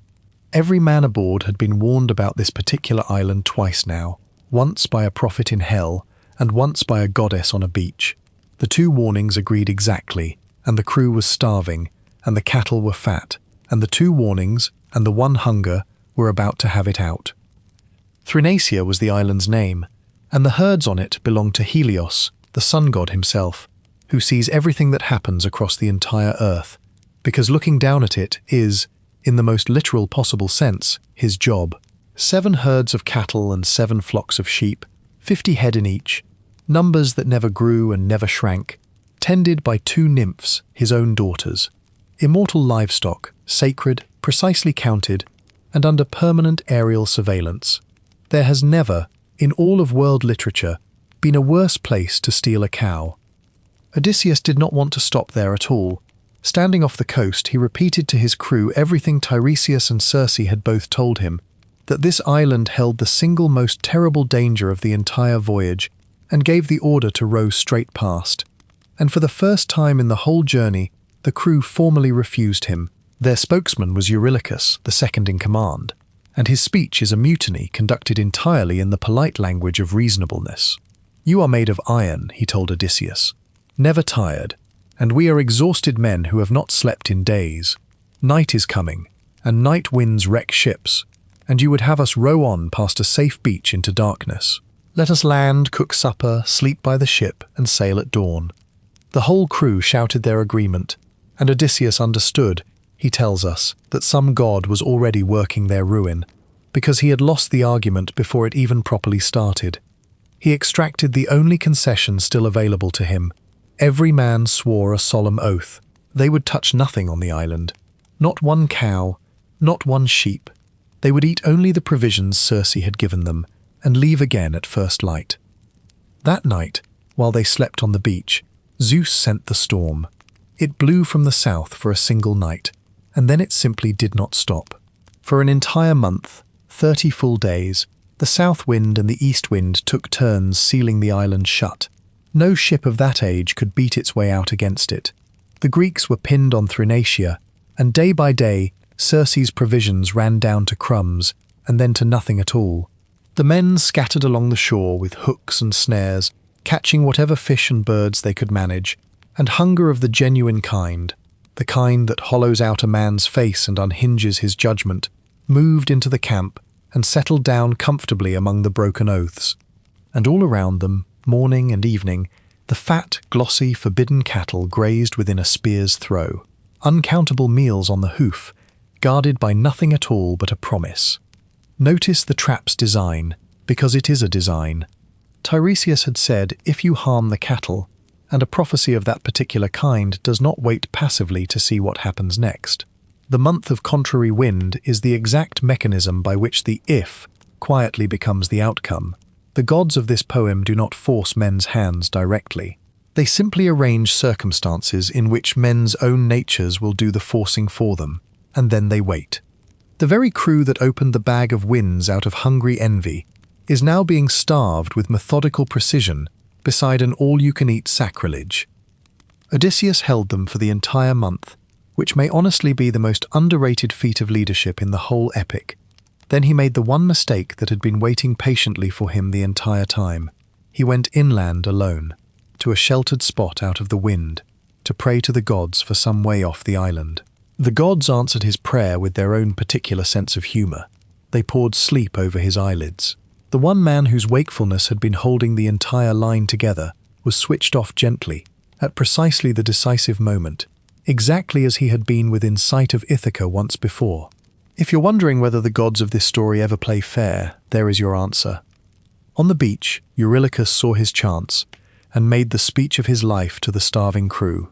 "All deaths are hateful," he said, "but death by hunger is the most miserable of them all. Let us drive off the finest of these cattle and sacrifice them properly to the gods, with every rite observed, and vow that when we finally reach Ithaca, we will build Helios a splendid temple in repayment. And if the sun is angry enough afterward to sink our ship for it, well then, I would rather swallow the sea and die in one single moment than waste away here by inches on an empty island." It is a genuinely persuasive speech. It offers piety, restitution, and a clear preference for a quick death over a slow one, and every starving man on that beach voted yes with his feet.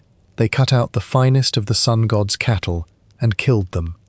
And the scene Homer gives us afterward is a sacrifice gone wrong in every physical detail. Ritual turned into nightmare.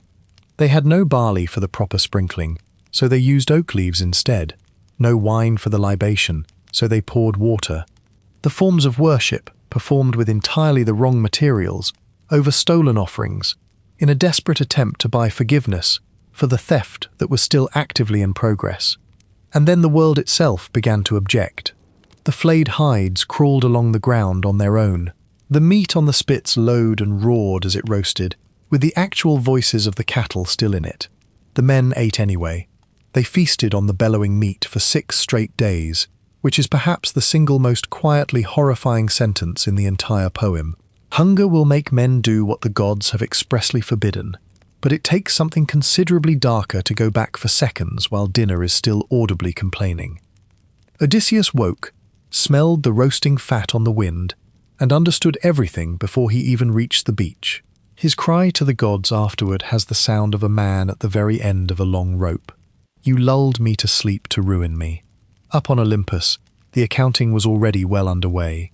The nymph herdswomen had run straight to their father, and Helios stood before Zeus with an ultimatum that shows exactly how much leverage the sun carries in that particular cosmos. "Punish the men who killed my cattle," he demanded, "or I will go down and shine among the dead instead, and light the underworld in place of the living world." A solar strike, in other words. Zeus, facing the prospect of the sun itself walking off the job over what amounted to an insurance dispute, gave his word. "Sail on, old friend. I will handle the ship myself." On the 7th day, the wind finally dropped, and the Greeks launched at once and stood out to sea, and for a little while the island sank astern, and hope crept quietly back aboard. Then, once they were out of sight of all land, with nothing but sky and water in every direction, Zeus parked a blue-black cloud directly over the ship, and the sea went dark beneath it. The end came with terrible efficiency.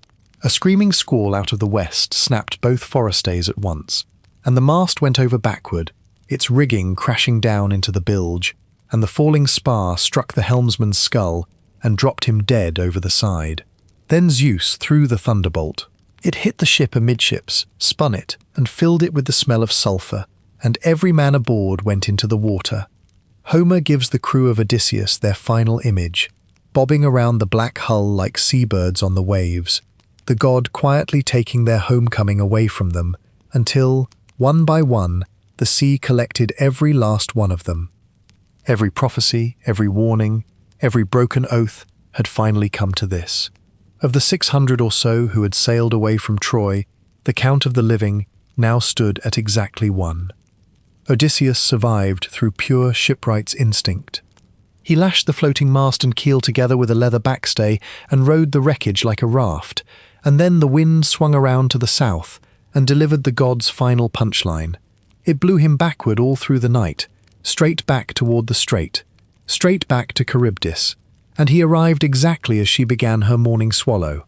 The whirlpool took his raft straight down. Odysseus leapt clear, caught the branches of the great fig tree overhanging the vortex, and hung there, clinging like a bat, he says, with nothing at all beneath his feet but the spinning throat of the sea, waiting hour after hour for Charybdis to vomit the waters back up. His timbers finally shot back up out of the deep, and he dropped, hit the water beside them, climbed on, and paddled clear of the strait using only his hands. Scylla, on her cliff, never even saw him. A god, he says simply, hid him from her. Even Poseidon's curse, it seems, still had to respect a technicality here. He had to live. For 9 days he drifted on his lashed-together spars across an empty sea. On the 10th night, the gods finally brought him ashore on a wooded island, at what felt like the navel of the ocean, the home of a goddess who lived entirely alone, and who would look at the half-drowned, salt-crusted, sole survivor washed up on her beach, and decide, with the whole heart of an immortal, that she was going to keep him. The island was Ogygia. We've been here before, in the very first minutes of tonight's story. The wanderings are over now. The waiting is about to begin. Ogygia was, by every account, a genuine paradise, a cave hung with vines heavy with grapes, meadows of violets and wild parsley, 4 clear springs running off in 4 different directions, alders and poplars and sweet-smelling cypress full of nesting birds. Homer says that even a god arriving there would stop and stare in simple wonder. And one, eventually, does exactly that. Its only inhabitant was Calypso, a goddess, daughter of the Titan Atlas, living in a kind of exile at the very edge of the sea, alone with her loom and her garden. Her name comes from a Greek word meaning to hide or to conceal, and that is precisely what she did with the man the sea delivered to her doorstep. For 7 years, as far as the rest of the world knew, Odysseus had simply ceased to exist. Understand exactly what she offered him, because it was the single largest offer any mortal in the whole of Greek mythology ever received. Not merely her bed, and not merely the island, immortality. She would make him ageless and deathless, her husband, forever, in a garden at the very end of the world. Every terror of the human condition cancelled outright. The fate that had taken Achilles waived. The old age waiting for him back home waived. All he had to do was stop wanting Ithaca. And here is the extraordinary thing, the thing that makes Odysseus who he actually is. He said no. Not once in some grand dramatic scene, but continuously and quietly for 7 straight years, in the only way available to a mortal with no ship at all, which was simply to remain in grief. The nights, Homer tells us with his usual bluntness, Odysseus spent in the goddess's bed, unwilling beside the willing, because she was a goddess, and he was, at bottom, her guest and her prisoner both at once. And the poem never pretends a captive has clean choices available to him. But the days he spent entirely alone on the headland, sitting on the rocks, staring east across the water, and weeping, 7 years of that. The man of 1,000 devices, the great escape artist of his age, entirely out of devices, with nothing left of his famous cleverness, except the simple refusal to be consoled. It's worth pausing on the choice itself, because the poem clearly wants us to. When it all finally comes to a head, Calypso puts the comparison to him directly, without any malice at all. "I am telling you," she says, "that if you truly knew the suffering still waiting for you between here and your homeland, you would stay here with me and be immortal instead. And besides," she adds with an immortal's blunt frankness, "I am surely not inferior to your wife in either form or stature. Mortal women simply cannot compete with goddesses in beauty." Every word of it is entirely true. And Odysseus's answer is the hinge the whole epic turns on. "Goddess," he says, "I know it. All of it is exactly as you say. Wise Penelope is less than you to look upon, since she is mortal, and you are deathless and unaging. But even so, what I want, every single day, is to go home, and to see the day of my return. And if some god wrecks me again on the wine-dark sea, I will bear it. I have suffered enough already. Let this be added to the rest." Read that answer again slowly, because it is one of the great statements of what it actually means to be human. He doesn't pretend the island isn't beautiful, or the goddess isn't superior, or the sea isn't genuinely dangerous. He concedes every single point and chooses Ithaca anyway. He chooses a mortal wife over an immortal lover, an ordinary old age over an eternal youth, a difficult real life over a perfect suspended one. The Lotus, back at the start of the voyage, erased the desire for home from the outside. Calypso's offer tests whether that same desire can dissolve from the inside instead, given 7 full years of paradise to soak in. It cannot. Scholars have long said that the entire Odyssey is somehow contained inside this one scene, and they aren't wrong. It is the story of a man who was offered absolutely everything, and asked instead for his own ordinary life back. The rescue, when it finally came, started far away, in a committee meeting. Up on Olympus, with Poseidon conveniently absent, feasting with the Ethiopians at the edge of the world, Athena raised the case of Odysseus before Zeus and the assembled gods. Her speech is a small masterpiece of targeted indignation. "What is even the point," she asked, "of any king being gentle and just, if this is his reward? Odysseus rots on an island held by a nymph, weeping endlessly for a home he cannot reach, and now his own son is in danger too, because the suitors on Ithaca are actively plotting to murder the boy." Zeus, prodded into it, agreed that the time had come, and the machinery of fate finally turned. Hermes, the messenger, was dispatched across the sea, skimming the waves like a seabird, to deliver Zeus's decision to Calypso in person. Between the two immortals unfolds one of Homer's finest scenes. Hermes arrived at the lovely cave and found the goddess weaving and singing, cedar and juniper burning fragrant on her hearth, and Odysseus, as always, out on the shore, crying.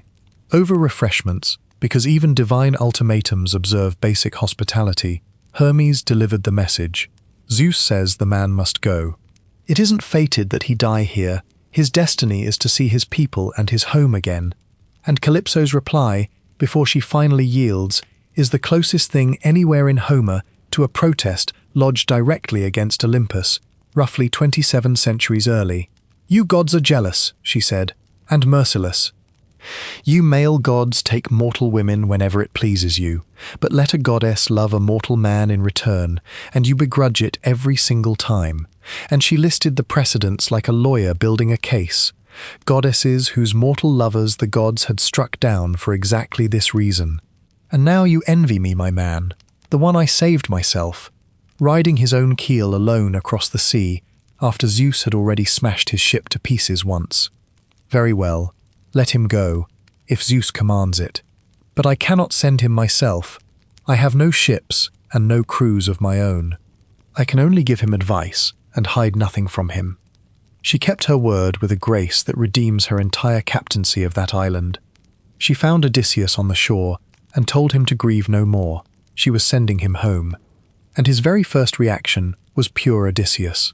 He didn't believe her. He refused to so much as set foot on any raft until she swore the great oath of the gods that this wasn't some new trick being played against him. And Calypso smiled, stroked his cheek, called him incorrigible, and swore it by the Styx, the one oath no god can ever break. That evening they dined together one last time, she on ambrosia and he on mortal food, and she made her final offer of immortality, heard his final answer, and let it be. Then, for 4 days, the goddess and the man built a boat together. She gave him a great bronze axe and an adze, and led him to the tallest trees on the island, alder, poplar, and fir, long dead and thoroughly dry, the best possible wood for floating.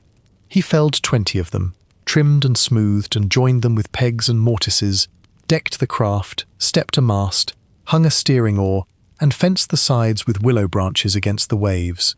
Calypso brought cloth for the sail, and provisioned the finished boat with water, wine, grain, and cooked meats. Homer, whose audience knew boats the way we know cars, lingers lovingly over every single joint and plank, and this is important. The last ship of Odysseus was not given to him.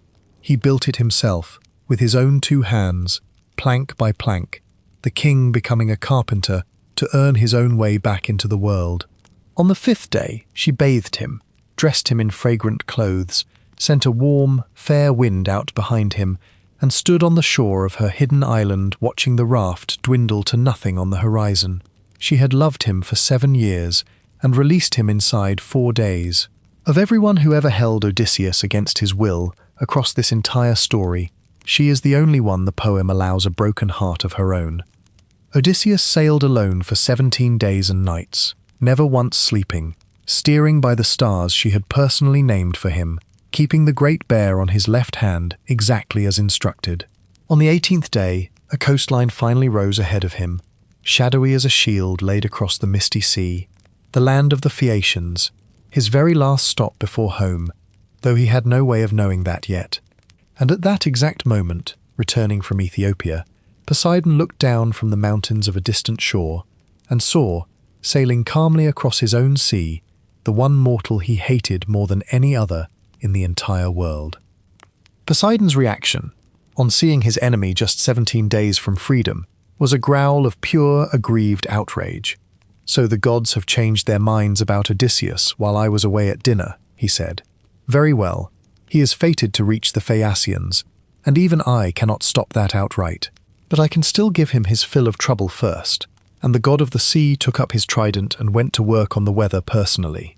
What he built over that small raft was every storm at once, east wind, south wind, west wind, and north wind, all together, driving the sea into total chaos from every direction simultaneously. Odysseus's knees went loose beneath him, and he spoke aloud the wish that shipwrecked men have spoken ever since, that he had simply died at Troy on dry land, with an army around him and a proper funeral afterward, instead of dying alone out here as a fish's dinner. A wave tore the steering oar from his hands, snapped the mast in half, and blew him bodily off the raft, and his heavy sea clothes dragged him far under before he fought his way back to the surface, spitting brine, and hauled himself onto the disintegrating platform of logs.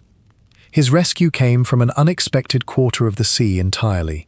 A white seabird landed on the wreck, and it was Ino, once a mortal woman, now a minor goddess of the waves, and she took pity on him. Her advice was drastic. "The raft is finished," she said. "Strip off those heavy clothes, take my veil, wind it around your chest, and swim. It cannot let you sink. And once you reach land, throw it back into the sea and look away as you do." Odysseus, being Odysseus, suspected a trap even in the middle of catastrophe, and decided to stay with the raft as long as even two planks held together, which shortly they did not. A wave the size of a hillside blew the timbers apart like chaff. He rode a single beam like a horse, stripped, bound the veil around himself, and went into the sea. He swam for 2 full days and nights through the swell, kept alive by the veil and by Athena, who quietly flattened the winds and put a steady push behind him from the north. When at last he raised the coast, it very nearly killed him. There was no harbour anywhere, only reefs and cliffs with the sea exploding white against them, and his first attempt to land ended with a wave hurling him straight onto a rock face, where he clung with torn and bleeding hands until the backwash ripped him off again and dragged him back out to sea, leaving skin on the stone the way an octopus leaves pebbles stuck to its suckers when it's pulled from its hole. That's Homer's image, not an exaggeration added later, and it has been making listeners wince for 2,700 years. Swimming along the coast outside the surf, he eventually found a river mouth and prayed to the river god directly, and the river stilled its own current and let him crawl ashore. The man who came out of that water was a king of absolutely nothing. Naked, swollen with brine, seawater running from his mouth and nostrils, without ship, crew, clothes, or a single possession left. He had been stripped by the sea of every single thing he owned, except his life and his mind. He kissed the earth, threw Ino's veil back into the waves exactly as promised, and then solved his last problem of the day the way a survivor solves things. Night was coming, and a naked, exhausted man dies of exposure quickly beside a cold river. He found 2 olive bushes grown together into one thicket, one wild and one cultivated, a detail the poem clearly loves, burrowed into the deep drift of dead leaves beneath them, and buried himself there like a live coal banked in ashes on some lonely farm. Athena poured sleep over his eyes. He had finally arrived, though he had no idea of it yet, at the last strange country of the entire voyage. Scheria was the country's name, land of the Phaeacians, and it was something genuinely new on this journey. Not monsters, not witches, not cannibals, but a civilized, wealthy, faintly self-satisfied seafaring people, beloved of the gods, whose ships were the marvel of the entire world, needing no steersman at all, finding any port on earth by thought alone. Their king was Alcinous. Their queen Arete was honoured unusually, as wisely as any man in the kingdom, and their capital boasted harbours, temples, an assembly ground, and gardens that bore fruit all year round. After a solid decade among the impossible, Odysseus had washed up in front of something merely wonderful, a functioning society. His introduction to it came through a teenage girl doing the laundry.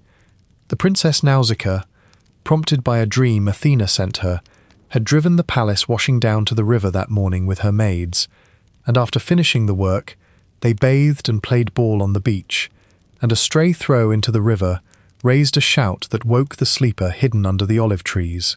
What followed is one of the finest comedies of manners in the whole of Greek epic. Odysseus emerged from the bushes, naked as a lion, salt-crusted and genuinely terrifying, holding a leafy branch in front of himself for basic decency, and every girl on that beach scattered screaming except one. Nausicaa stood her ground, and the shipwrecked diplomat facing her produced, on no sleep and an empty stomach, one of the most skillful speeches of his entire life, opening with the unimprovable line, "Are you a goddess or a mortal?"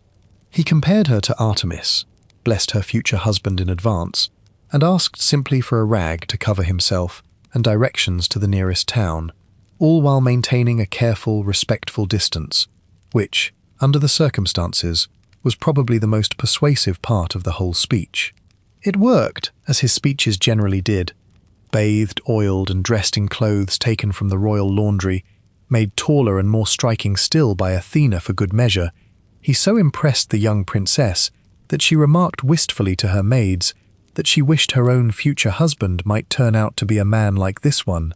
She gave him shrewd local advice in return: enter the city separately from her, to avoid gossip, and go straight past the king to clasp the knees of Queen Arete instead, whose favour decided literally everything in that household. He did exactly as instructed, walking into the torchlit hall wrapped in a mist Athena provided, and materializing to the astonishment of the entire court directly at the queen's feet. The Phaeacians received the nameless stranger with textbook hospitality, food first, questions only afterward, and Odysseus stayed there for days as a guest of honour, with no name at all, while the court entertained him lavishly. And here, Homer builds one of his most cunning scenes. The blind court bard Demodocus sang for the assembled company, and out of every story in the world he could have chosen, he sang the Trojan War itself, the quarrel between Odysseus and Achilles, all the famous names, and the anonymous guest at the feast pulled his cloak over his own head and wept into it secretly, hearing his own life performed back to him as after-dinner entertainment. Twice it happened, and the second time the bard sang the story of the wooden horse itself, and Odysseus finally dissolved entirely. Homer says he wept the way a woman weeps over the body of her husband, killed defending his city, which is to say, the poem compares the sacker of Troy directly to Troy's own grieving widows, and simply leaves that comparison sitting there, unexplained, forever. King Alcinous noticed the weeping, stopped the music, and finally asked the question that had been politely postponed for days. "Stranger, who are you?" And with that, the mask came off at last. "I am Odysseus, son of Laertes," he said, "known to every man for my schemes. My fame reaches all the way to heaven, and my home is Ithaca." And then, across the next several hours, he told them everything. The Cicones, the Lotus, the Cyclops, the winds, the giants, Circe, the dead, the Sirens, the strait, the cattle, Calypso, the entire middle of this very story you're hearing right now. Everything we've covered tonight of the wanderings, the Phaeacians heard directly from Odysseus's own mouth, at a feast, after dinner. Homer, with a storyteller's own sense of humour, made his hero the narrator of his own legend, and left every listener since to quietly wonder just how much of it the most famous liar in Greece may have polished in the retelling. The Phaeacians, thoroughly spellbound, didn't merely believe him, they paid him. Alcinous called for gifts from every noble present, bronze, gold, and fine cloth, until the stranger who had crawled ashore naked possessed more treasure than his entire share of the plunder of Troy, which was, of course, sitting at the bottom of the sea along with his ships. Then they made good on their reputation as the finest sailors in the world. A ship was launched, the gifts stowed aboard, and Odysseus, after farewells in which Nausicaa asked only that he remember her, since she had saved him first, lay down on a blanket on the deck. The magic ship ran west through the night faster than any hawk, and sleep took him deep and sweet, most like death, the poet says, the very last sleep of the entire voyage. He did not wake when the ship touched Ithaca. The Phaeacian crew carried the sleeping king ashore themselves, laid him gently on the sand of his own island, stacked his treasure neatly by an olive tree, and rowed away. After 20 years, 10 of war, 10 of wandering, Odysseus came home unconscious and missed it entirely. Poseidon exacted one last toll, not from Odysseus himself, but from the men who had finally helped him. As the Phaeacian ship entered its own home harbour, the god turned it to solid stone with a single blow of his open hand, a ship-shaped rock, visible in the harbour from that day forward, as a permanent notice regarding the ferrying of his enemies. Alcinous, watching it happen, remembered an old prophecy and instituted a policy change on the spot regarding future rides for strangers. The last door on the entire sea road closed behind him. On the beach of Ithaca, the sleeping man began, at last, to stir. He was about to wake up in his own country and completely fail to recognize it. Odysseus woke on the sand and had no idea where he was. Athena had wrapped the coast in mist, partly for his own protection, and partly, one suspects, because she genuinely enjoyed what came next. He looked around at the harbour, the olive tree, the very hills of his own childhood, and groaned aloud that the Phaeacians had cheated him after all and dumped him in some new strange land. He counted his treasure to check what they'd stolen and found nothing missing. There's something almost perfect in it. The man had imagined this exact homecoming for 20 straight years, and when it finally happened, he slept through the arrival and then failed to recognize the destination entirely. A young shepherd appeared through the mist, and Odysseus, by pure reflex, lied to him instantly. Asked who he was, he improvised an entire biography on the spot: a Cretan fugitive, a killing over stolen plunder, a passage bought aboard a Phoenician ship, detail after entirely plausible detail. The shepherd listened to the whole performance and then smiled and changed shape. It was Athena. Her delight, as she dropped the disguise, is one of the warmest moments anywhere in the epic. Anyone who could out-trick you, she said, would have to be a master thief among the gods themselves. You incorrigible schemer, you would keep right on lying in your own country. This is exactly why I cannot ever abandon you. You are just like me.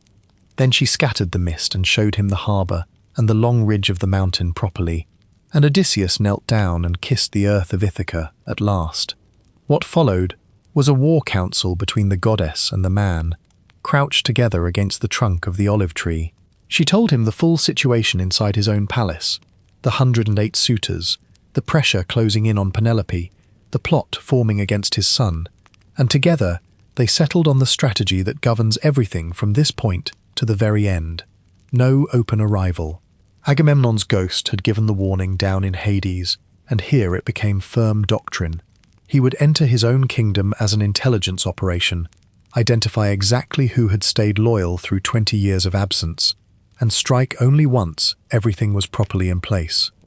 To make it possible, Athena worked her transformation. She withered the skin on his once supple limbs, dimmed his eyes, stripped the brown hair from his head, and dressed him in a filthy tunic, a mangy deerskin, and a beggar's staff and pouch. The king of Ithaca became an old vagrant, invisible in the one way that actually mattered, entirely beneath notice. His first stop, on Athena's instruction, was not the palace at all. It was a pig farm up in the hills, and the man who ran it deserves his own place in this story. Eumaeus, a slave, had been honestly keeping the absent king's herds for 20 full years, while the suitors devoured them from the other end, and his greeting to the anonymous old beggar at his gate is the quiet moral centre of the entire poem.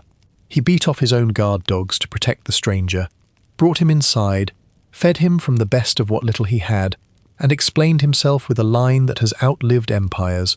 All strangers and beggars, he said, come from Zeus, and even a small gift is welcome.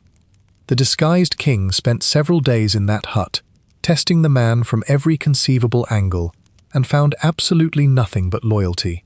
Eumaeus spoke of his lost master with such open grief and love, refusing even to believe travellers' tales of his survival, because too many liars had already traded on the queen's hope, that Odysseus, listening from inside his own disguise, was effectively hearing his own eulogy delivered by the one audience member who couldn't possibly be performing for him. There are worse ways to learn what your life actually amounted to. Meanwhile, the poem's other thread was also coming home. Telemachus had been travelling abroad these past weeks, and his own journey matters enough to tell briefly. Prodded by Athena at the very start of everything, the boy who had grown up fatherless had sailed to the mainland seeking news, and the trip had been his real education. In sandy Pylos, old King Nestor had received him with overwhelming hospitality and endless war stories. In Sparta, Menelaus and Helen themselves, restored now and uneasily domestic, told him of his father's exploits firsthand. And Menelaus shared the single piece of hard intelligence available anywhere in the Greek world, gathered from a shape-shifting sea god in Egypt, that Odysseus was alive, held on some island by a nymph. The boy who had left Ithaca a passive, hopeless teenager was returning as something else entirely, a young man who had sat with kings been recognized as his father's son, and learned how to speak and act in a room, which was fortunate, because the suitors had laid an ambush for him, a ship full of armed men, waiting in the strait to murder him quietly on the way home. Warned by Athena, he sailed a different course under cover of night, landed on a distant beach, and, exactly as the goddess had arranged, walked straight up to the hut of Eumaeus, while the swineherd and the old beggar sat together at breakfast. Eumaeus wept over the boy like a father over a son returned from the dead, which tells you plainly enough who had actually raised him. Then the swineherd was sent off to the palace with a message for Penelope, and the beggar and the young man were left alone together.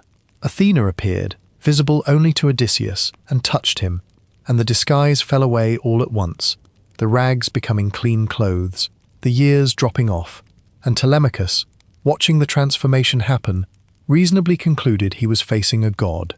"No," said Odysseus, and the line lands after 20 full years of ocean between them. "No god, I am your father, for whose sake you have grieved and suffered, and endured the violence of these men for so long." Telemachus didn't believe him at first, which is its own particular kind of heartbreak, and then belief arrived all at once, and the two of them broke down together, weeping, Homer says, more piercingly than eagles robbed of their young, and they would have wept straight through until sunset if the work hadn't been waiting, because the reunion turned almost immediately into a staff meeting. Odysseus laid out the arithmetic plainly, 2 of them against over 100 suitors. Telemachus, to his credit, raised the obvious objection that the odds were plainly insane, and his father answered with the only allies that actually mattered, Athena and Zeus. The plan was set. The beggar's disguise would go back on. Telemachus would return to the palace and reveal nothing at all, not even to his own mother. At the right signal, he would quietly remove the weapons hanging on the walls of the great hall and lock them away in a storeroom, leaving arms available for just the 2 of them. And no matter what abuse the disguised king suffered inside his own house, the son would swallow his rage and let it happen. So the next morning, Telemachus went home to his anxious mother, and behind him, along the mountain path, came the swineherd and a broken-down old beggar, walking together toward the palace of Odysseus. At the courtyard gate they passed a rubbish heap, and on that heap something stirred. It was a dog, an old, dying dog, abandoned on the dung, too weak to even rise, crawling with vermin. His name was Argos. Odysseus had bred and trained him as a puppy 20 years earlier, and had sailed for Troy before ever once hunting with him. The younger men of the household had taken him out in the old days after wild goats and hares, and then the years had passed and nobody cared anymore, and now he lay on the heap by the gate. As the beggar approached, the old dog knew him. Through the rags, the wrinkles, the 20 years, past a disguise woven personally by a goddess that would fool every single human being in the palace, Argos knew his master instantly. He had no strength left to come any closer. He dropped his ears and wagged his tail. Odysseus saw it and could not react. One gesture toward the dog, and the disguise, the plan, the lives of his entire family were at risk. He turned his face away from Argos, flicked away a tear where Eumaeus couldn't see it, and asked, in a stranger's casual voice, whose dog that was lying there, and whether he'd been any good in his day. "Fine dog once," said the swineherd, "the fastest thing in these woods, before his master sailed away and died somewhere far from here, and now the women neglect him entirely." And they walked on past, into the courtyard, master and dog pretending, for the sake of the mission, not to know one another at all. And Argos, Homer tells us, having seen Odysseus once more in his 20th year, closed his eyes and died. Of all the deaths in this poem, warriors, kings, entire crews, it's the dog on the rubbish heap that readers have never quite gotten over. He asked for nothing, waited without ever being asked to, and held on, it seems, for exactly one thing. 20 years of the poem's entire meaning, compressed into a single wag of a dying tail. The beggar wiped his face, gathered his rags, and stepped over his own threshold, into a hall full of the very men who were eating his kingdom and courting his wife. Every one of them was armed with youth, numbers, and total confidence. He was armed with a walking stick and a lie. It would turn out to be considerably more than enough, though they had a few days left before they'd find that out for themselves. Inside the occupied palace, the great hall Odysseus entered as a beggar was the heart of his own house, and it's worth walking through it slowly, exactly as he did, because the world it belonged to is one archaeologists have actually helped reconstruct. The palaces of this age have been dug out of the Greek earth at several sites, and their centerpiece was always the same room Homer describes, a long rectangular hall with a great round hearth burning at its center, columns holding up the roof around it, a vent above for the smoke, and the king's own seat set against the far wall. Feasting benches lined the sides, the walls were plastered and painted, and the floor of Odysseus's hall at this particular moment in history was crowded with 108 uninvited men eating his pigs. At the top of that world sat the kings and landed nobles, men like Odysseus and the suitors' own fathers, whose wealth was measured not in coin, which didn't yet exist, but in land, livestock, bronze, and stored treasure, tripods, cauldrons, fine cloth given and received as gifts between houses. Below them came the farmers and herdsmen working their own small plots, the craftsmen, the smiths, the shipwrights, and a class the poem treats with particular respect, the travelling professionals, the seer, the healer, the carpenter, and the bard, welcome at any door, because their skills travelled with them wherever they went. Below these were the free but landless labourers, whom Achilles' own ghost had named the very bottom rung of free existence, and below them, the enslaved, mostly women taken in raids, grinding the endless daily grain, weaving, hauling water, though a trusted few, like Eumaeus with his pigs, and the old nurse Euryclea, ran entire departments of the household with real authority, and were spoken of almost as family. Into this world, at the very bottom of it, stepped its rightful owner, dressed as the lowest thing a free man in that world could possibly be, and began systematically begging from the men currently seated at his own tables. It was reconnaissance disguised as poverty. Moving from man to man with an open palm, he sorted the decent from the vicious, though the sorting, in the end, would change nothing at all. Their ringleader was Antinous, the most arrogant of the whole pack, and where the others tossed the old beggar mere scraps, Antinous picked up a footstool and threw it, striking him hard at the base of the shoulder. The hall went quiet at that, even by the suitor's own standards. Striking a beggar was genuinely dangerous business, for exactly the reason one of them nervously spoke aloud. Everybody knew the gods walked the earth disguised as strangers and beggars, quietly observing the justice and violence of mortal men. It's the one moment the suitors brush right up against the truth of their own situation, and then go straight back to their wine. The house tested its returning master too, a genuine local beggar named Iris. The palace's own resident sponger resented the competition and challenged the newcomer to a fistfight, and the suitors, delighted, made a full sport of it and put up a prize of goat sausages. Odysseus stripped for the bout, revealing considerably more muscle than his rags had ever advertised, hit Iris once, carefully, below the ear, and dragged him out by one leg to prop against the courtyard wall. The suitors laughed themselves helpless and congratulated the old fellow warmly. They had just watched their own executioner warming up and thought it was simply dinner theatre. Meanwhile, the poem turns to the person this entire war of nerves has actually been about. Penelope, 20 years into a defence with no relief anywhere in sight, chose that particular evening to come down into the hall, radiant, and announced to the assembled suitors that the time of decision was finally approaching, and that proper suitors, by the way, ought to be bringing her gifts rather than simply eating a woman out of house and home. The suitors scrambled to send home for robes and gold, and Odysseus, watching quietly from his corner in his rags, felt a private surge of admiration at the performance. Their late-night interview, when the hall finally emptied, brought the queen and the stranger together by the fire, husband and wife, one of them knowing it. She asked who he was, and he spun a Cretan story again, this time laced carefully with real truth, claiming to have once hosted Odysseus himself long ago, and describing, to prove it, the exact clothes and the golden brooch her own hands had chosen for him 20 years before. Penelope wept at the description, snow melting on the mountains, in Homer's image, and the man who had caused those tears sat right beside her, unable, in that hall full of enemies, to offer her a shred of comfort, keeping his eyes, the poem says, as hard as horn or iron behind their lids.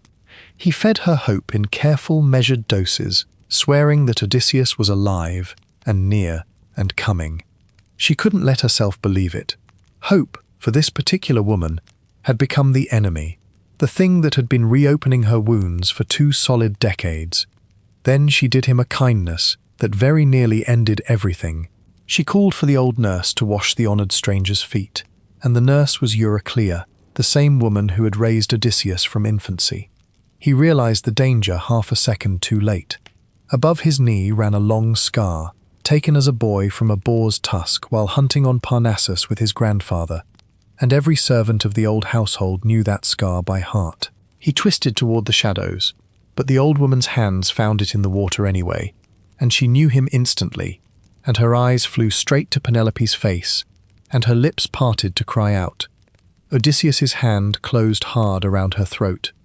"Mother," he whispered, "you will destroy me. Not one word, or you die along with everyone else." The old woman, iron underneath all those wrinkles, swore herself to silence and finished washing the feet of the boy she had nursed, saying nothing at all, while the queen sat only a few steps away, wrapped in her own private sorrow, noticing none of it, because Athena, the poem tells us, had quietly turned her thoughts elsewhere. Before they parted for the night, Penelope told the stranger 2 more things. First, her recurring dream, 20 geese in the yard, slaughtered by an eagle, and the eagle speaking afterward with her husband's own voice, and the beggar assured her the dream needed no professional interpreter at all. Second, a decision. She could hold out no longer, she said. Tomorrow she would formally end the suit with a contest, her husband's own old game. She would bring out his great bow and line up 12 axes exactly as he used to, and whichever man could string the bow and shoot an arrow clean through all 12 would win her, and she would leave this house forever. The beggar leaned forward and quietly told her to hold the contest without any further delay. Odysseus, of the many devices he had once promised her, would be present in that hall before any of these men ever managed to string that bow. That night, the king lay sleepless in the entryway of his own palace, listening to the giggling of a disloyal servant girl slipping out to a suitor's bed. His heart, Homer says, growled inside him like a dog standing over her pups, and he slapped his own chest and spoke directly to his own heart. "Endure, heart," he said. "You endured worse the day the Cyclops ate your comrades." And the heart obeyed, and endured, and waited for morning, which was about to be quite a day. The day of the contest arrived dressed as an ordinary day, a feast day of Apollo, the archer god, as it happened, though no one in that hall seemed to find that particularly ominous. Not yet. The suitors trooped in as usual, slaughtered the animals as usual, and settled into their eating, and the omens began quietly stacking up around them, entirely unnoticed. A seer among them, Theoclymenus, looked at the laughing company and suddenly saw them exactly as they'd shortly be, shrouded in night, the walls dripping blood, the porch crowded with ghosts hurrying down toward darkness. He said so out loud and left the building. The suitors laughed and suggested the man clearly couldn't tell day from night anymore. There is a very particular quality to the laughter of men whose luck has already run entirely out, and Homer lets us listen to every bit of it that morning. Then Penelope went to the storeroom. Homer slows the poem down deliberately for this, and we should too. She took the bent bronze key with its ivory handle, opened the doors of the innermost chamber where the treasures were kept, and lifted down from its peg the great bow of Odysseus, still in its shining case, a legendary weapon with a history of its own, given to the young Odysseus by a friend later murdered by Heracles, and never even carried to Troy, kept at home all these years in memory of that friendship. The queen sat down with the case across her knees and cried over it for a long time. Then she dried her eyes, walked down into a hall full of feasting enemies, and announced the terms plainly. The bow of Odysseus. 12 axes set in a perfectly straight line, exactly as he used to set them himself. Whoever can string the bow most easily and shoot an arrow clean through all 12 wins the right to take me from this house. Telemachus dug the trench and planted the 12 axes in a dead straight line, to everyone's genuine surprise, quite possibly including his own, and the contest began. Now, about that bow, because the physics of this exact scene is really the entire point of the scene. This was a composite recurve bow, a laminate of wood, horn and sinew, and bows of this design, when unstrung, actually curl backward against their normal draw direction. Stringing one at all is a feat of technique fully as much as raw strength, requiring the archer to bend the whole stiff spring of the weapon against its own nature, far enough to slip the loop over the nock, and a heavy warbow of this particular kind simply cannot be strung by an untrained man, however impressively large his shoulders happen to be. The suitors were, without realizing it, about to sit a public examination, designed by the one examiner conveniently absent, in a skill exactly none of them had ever bothered to learn. The first suitor to try, a genuinely decent man as it happens, couldn't budge it at all. The bow, Homer says, simply wore out his hands as he worked it uselessly back and forth. Antinous, sensing a public relations problem developing fast, called for grease and a fire, and the suitors warmed and larded the weapon and tried it in relays, and one after another, every leading man on Ithaca strained, sweated, and failed, in full view of the very woman they were proposing to carry off. Eventually even Antinous surrendered to prudence, suggesting they adjourn the contest to another day, since today, after all, was the feast of Apollo, and who shoots arrows on the archer's own holiday? It was gracefully done. It was also, though he had no way of knowing it, the very last good idea of his entire life. Because while the nobility of Ithaca failed one by one at the bow, the beggar in the corner had already run the final errand of his long game. He had slipped out to the courtyard after two men he'd spent days quietly evaluating, the swineherd and the cowherd, both grieving openly for their lost master within his hearing, and put the question to them plainly. If Odysseus were suddenly to appear right now, whose side would you take? Both men answered without a moment's hesitation, and Odysseus said, "Then look at me," and showed them the scar. The two herdsmen wept over him, kissing his head and shoulders, until he finally had to shush them and gave them their orders. Eumaeus was to put the bow into the beggar's hands, whatever anyone in the hall might shout. Then he was to tell the women to bolt the doors of their own quarters and stay inside, no matter what they heard. The cowherd was to lock and lash the courtyard gate. The exits of the great hall of Odysseus were quietly closing, one by one, while its current occupants argued about archery. Back inside, the beggar finally spoke up. "Just to try my own hands," he said, "to see whether any of the old strength still remains in these rags." The suitors erupted, Antinous threatening him with mutilation on the spot, but Penelope insisted the stranger be given his fair chance. Was he not a guest of the house, after all? Telemachus then did something entirely new. He overrode his own mother, publicly, sending her upstairs to her weaving, with the crisp announcement that the bow was men's business, and his above all, since the authority in this particular house belonged to him. Penelope, startled, obeyed, climbing the stairs to her room, where Athena poured sleep gently over her. She would sleep, mercifully, straight through everything that followed. Eumaeus, running a gauntlet of insults from the suitors, carried the great bow across the hall and set it in the beggar's hands, and the room settled down, sneering, expecting nothing but an old man's embarrassment. Homer gives us that moment through the suitor's own eyes, in one of the finest similes he ever built. The beggar turned the bow over and over, checking it this way and that, as if inspecting whether worms had gotten into the horn during its master's long absence, taking his time, while the suitors joked among themselves that the old fellow must be some kind of bow collector or a dealer. Then the way a singer, a man skilled with the lyre, stretches a new string easily around a peg, without any strain at all. Exactly so did Odysseus string the great bow in one single motion. Then he plucked the string once with his right hand to test it, and it sang under his touch like a swallow's note. The suitors' faces changed colour, every one of them, and at that exact moment Zeus thundered out of a perfectly clear sky, and the beggar smiled at the omen. He was already holding an arrow. He didn't stand up, didn't pose, didn't even bother to reset his feet. Sitting right there on his stool, he laid the shaft across the bridge of the bow, drew the string straight back to his ear, and sent the arrow clean through the axe-head sockets of all 12 axes, first shot, end to end, without grazing a single one. Then, into the total silence that followed, he spoke to his son. "The stranger has not disgraced you," he said.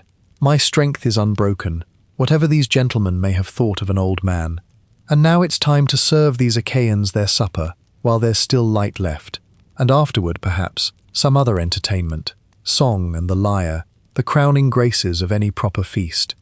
It is the coldest dinner invitation in all of Western literature, and only 2 people in that entire room understood exactly what it meant." Telemachus heard the signal, buckled his sword at his side, took his spear in hand, and moved to stand beside the ragged man on the stool, armed now, and suddenly gleaming. Odysseus stripped off his rags in one single motion and leapt up onto the great stone threshold, commanding the whole hall, the bow in his hand and the quiver's remaining arrows poured out at his feet. "Now," he said, "that particular game is over, and here is another target, one no man in this hall has ever hit before." Every door was locked. The walls, thanks to his son's quiet work in the armory, hung entirely bare of weapons. And 108 men looked up from their tables at the archer standing between them, and the only way out of the room, and finally understood, all at once, exactly whose house they had been eating in this whole time. The first arrow went to Antinous. He was lifting a golden 2-handled cup of wine to his lips at the time, and death, Homer observes dryly, was the very last thing on his mind. Who, at a feast, surrounded by so many companions, would ever imagine one man attacking an entire crowd? The arrow took him straight through the throat, and the cup fell, and the suitors sprang up in a roar, scanning the bare walls where the shields and spears had always hung, still shouting at the beggar that he had just killed the noblest young man on Ithaca by accident, and would surely die for it. They still, even now, thought it had been a terrible mishap. Odysseus corrected them. "You dogs," he said. "You never once believed I would come home from Troy. You wasted my house, courted my wife while I still lived, and feared neither the gods nor any human vengeance. Now the cords of destruction are fastened around every single one of you." Their spokesman, a smooth-tongued man named Eurymachus, tried the only 2 tools left available to him. First, negotiation, blaming everything conveniently on the already dead Antinous, and offering full restitution, 20 oxen apiece, bronze and gold, until the king's heart was properly soothed. Odysseus refused it flatly. "Not for your entire inheritances combined," he said, "would these hands ever stop before every last debt is paid in full." Eurymachus tried the sword next, calling the others to charge with tables held up as makeshift shields, and got exactly 1 step before an arrow found him too. The battle that followed filled the entire hall, and the poem doesn't rush a single moment of it, Odysseus shooting man after man from the raised threshold while his arrows lasted, Telemachus running to the storeroom for armor and spears for their side, the loyal swineherd and cowherd fighting beside their master, 4 men, in total, against the mob. There was exactly 1 breach, a treacherous goatherd who found the armory door and began arming a dozen suitors before he was caught in the act, trussed up and hauled up a support pillar to wait for later judgment. And there was exactly 1 intervention. Athena joined the fight herself, first in disguise, and then raising her aegis, a terrible storm shield, from the rafters above, and the suitors stampeded down the length of the hall like cattle under a maddening fly, and the 4 hunters followed them, striking, and the floor of the great hall ran and steamed with blood. Homer, who had already watched men die at Troy for 1 entire epic before this one, spares nothing here at all, and permits exactly 2 survivors. The bard Phemius, who had sung for the suitors only under compulsion, was spared because a singer's life is sacred. And the herald Medon, who had once looked after the young Telemachus, was found hiding under an ox hide and hauled out trembling. Everyone else, all 106 remaining men, ended their lives in the very hall they had spent years feasting in. The one priest among them who clasped the king's knees and begged for mercy was refused outright, on the grounds that a chaplain to that particular company had certainly, at some point, prayed for the king's own death. When it was finally done, Odysseus stood among the bodies, spattered head to foot, Homer says, like a lion just come from feeding, and forbade the old nurse her cry of triumph over the dead. It is unholy, he told her, to gloat over slain men. The gods, and their own hard deeds, destroyed them. Then came the grimmest housekeeping in all of ancient literature. The dozen maidservants who had betrayed the household were made to carry the corpses out themselves and scrub down the tables and the floor, and were then, on Telemachus's own order, hanged in the courtyard, and the treacherous goatherd was executed. The poem reports every bit of it without flinching and without apology. This was Bronze Age justice inside a Bronze Age house, and the Odyssey was never, at any point, a gentle story. It was always a story about the price of things. The hall was fumigated with sulphur and fire, and the loyal women of the household poured out of their quarters and embraced their returned master. And upstairs, at last, old Euryclea climbed to the queen's chamber, practically cackling with joy to finally deliver the news she'd been holding in for days. "Wake up, child. He is here. Odysseus is home, and every one of the suitors is dead." And Penelope did not believe her. This is the last movement of the whole poem, and it may honestly be the finest. She came down to the hall and sat across the firelight from the man everyone around her swore was her husband, and studied him in complete silence, recognizing him for one moment and seeing only a stranger in ragged clothes the next. Telemachus scolded her openly. No other wife anywhere in the world, he said, would hold back from a husband gone 20 years, and she answered simply that, if this man truly was Odysseus, the two of them had their own private ways of knowing each other, secret signs, hidden from absolutely everyone else. Odysseus himself, bathed now and made splendid again by Athena, took his own turn at persuasion and got nowhere at all. She had spent 20 years as the most relentlessly courted widow in all of Greece, holding off 100 liars one at a time, and she was not about to fail the final exam simply out of longing. So she set her own trap, every bit as casually as her husband had ever set one. "Very well," she told the old nurse. "Make up his bed for him outside the bridal chamber, the sturdy bed he built with his own hands. Move it out there for the stranger." Odysseus detonated instantly. "What man has moved my bed? That bed cannot be moved.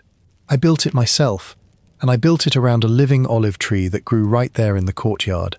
I trimmed the trunk down and made it the bedpost, and raised the whole chamber up around it, and inlaid it with gold and silver and ivory, and no power on earth short of a god could ever shift it, without cutting straight through that tree.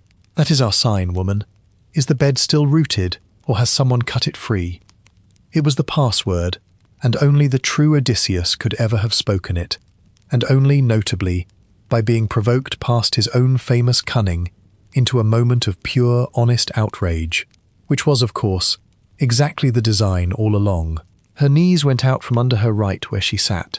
She ran to him, threw her arms around his neck, kissed his face, and asked him not to be angry, explaining herself in words that closed 20 years of separation like a healing wound finally sealing shut. "Do not be angry that I held back so long. I was always afraid some man would come and cheat me with clever words. There are so many schemers loose in this world, and Homer reaches for his final simile of the entire poem and gives the homecoming, at last, its true image. As welcome as land is to swimmers whose ship Poseidon has wrecked beneath them, striking out from grey water toward the shore at last, so welcome was her husband to her, and she could not let her white arms fall from around his neck. The poet has spent the whole epic wrecking this one man at sea. In this last embrace, he finally makes Penelope the shore. Athena, in one final gesture of pure grace, held back the dawn itself, keeping the night in place while the two of them talked through everything, her weaving, her long siege of the house, his whole catalogue of wanderings, and Homer notes simply that he told her everything, and this time, at last, we believe him completely. There were loose ends beyond that room, and the poem ties them off briskly. In the morning, Odysseus walked out to the farm and found his father Laertes, the old king, digging in his own orchard, dressed in patched rags, and the son, who had tricked half the Mediterranean, couldn't resist one final test, questioning the old man as a total stranger until his father's grief finally broke him open. Then the scar came out, and after it the trees, the exact pear and apple and fig trees Laertes had once given him as a boy, counted and named one by one, and the old man fainted straight into his son's arms.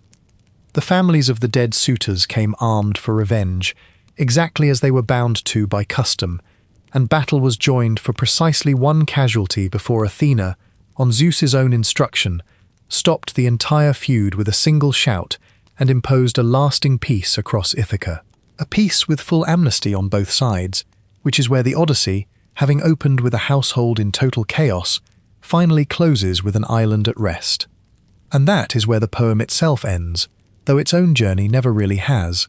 For nearly 3,000 years, this story has quietly become the story, the template sitting underneath half the tales our species tells itself.